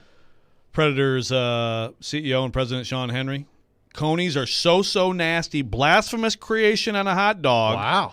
Now Sean Henry, honorary Detroiter. He previously has worked with the Detroit Pistons organization. Sure. So we've kind of shared that, a little kinship there. And, Yes. and then he just An honorary dumps Detroiter. all over Conies. He was like, I'm quoting him again, I was so excited to try one as I was thinking that Coney Island, because, of course, Sean's Sure. a New Yorker, then a nasty cold hot dog smothered with beanless chili came. Those are Lafayette, Coney Island, and Detroit, Michigan. I'll sit there every day. And, yes, I will probably destroy my stomach within a month. But You will. I'll sit there every day and enjoy the heck out of those. So Hey. a lot of takes on the chili and the hot dogs. A lot of takes on the Conies, too. Like, I'm going to have some this weekend at Skyline. And, look, Katie's saying it's not even a Coney. It's a contraption, I guess. Right, like to Katie, Yeah. Katie Rexrode, my wife, that's what a Coney is, what she loves, which, like, we've done the long story, we don't have time for it, but the Lafayette and American Coney Island are right next to each other. It's like brothers who got in a fight, Yeah. and one of them started the other one, and so people go and they eat both, and which one's better? Yeah. Lafayette's way better, by the way. But they're awesome, and it hurts me. It hurts me in my heart. Joe, we've got to get to this tweet by Ian Rappaport of the NFL Network. Uh-oh. This is regarding Jadeveon Clowney and him signing with the Browns yesterday. We read off the terms earlier. It's essentially a one-year deal worth $8 million, and he's got $2 million worth of incentive. So it can get up to $10 million. Ian Rappaport saying, quote, "Last year, with Clowney uncertain, the Browns moved on, and he signed with the Titans in September. This year, Clowney spent yesterday raving about joining a winner, and that means something. A huge difference from a year ago." What is he talking about? The Titans were a game away from the Super Bowl a year ago, and the Browns got beat in the divisional round. What is he talking about? All right, now I got to read the tweet. And not that you're not good at reading tweets, but like something there didn't process in my brain. This year, Clowney spent yesterday raving about joining a winner, and that means something. A huge difference from a year ago. Notorious winners, Cleveland Yes, Browns. the Cleveland Browns, notorious winners here on the program. Like, did Martell hack Rappaport's I Twitter don't know. What's he account? talking about? The Browns moved on. He signed with the Titans in September. Okay. This year spent. I guess the huge difference would be in how he views the Browns. I guess you could read it that way because a year ago the Browns. He is not framing that tweet well. If that's what he yeah, means. I hope that's what he meant. Like last year, the Browns came after him. He didn't. He held off, and then he eventually signed with the Titans. This year, he's all in on the Browns. Yes. I hope that's what he means. Because if it's the huge difference is the franchises, then that's a dumb tweet, and that probably is a Martell hack. Yes, probably at that point. So I wanted to get to that. Ian Rappaport, that is it's quite the take there. Listen, Ian, I've also poorly typed tweets before. I hope that's the case here. Otherwise, it's really stupid. That's right. Joe, have fun tomorrow. I will not be here. Ryan Porth gone as well. I believe Mark Howard's going to be joining. Mark Elijah Howard. Campbell? I'll be in the And house. you. forward to it. Yeah. What a wacky trio we'll have tomorrow. Awesome. I can't wait. So I'll be listening. Well, listen now. I want video. I want pictures. I want at least a 2,000-word account when you guys get back That's from fine. Cincinnati. We can do that. So That'll work. we're gonna be looking for. When are you guys taking off? Today, like 2:30. You're okay. Yeah. So you will already be there. It starts the festivities start today. That is Okay. correct. That does it for us today here on Robby and Rexrode. We'll be back 6 a.m. tomorrow. Darren Donick and Chase is coming up next. This is ESPN 102.5 The Game.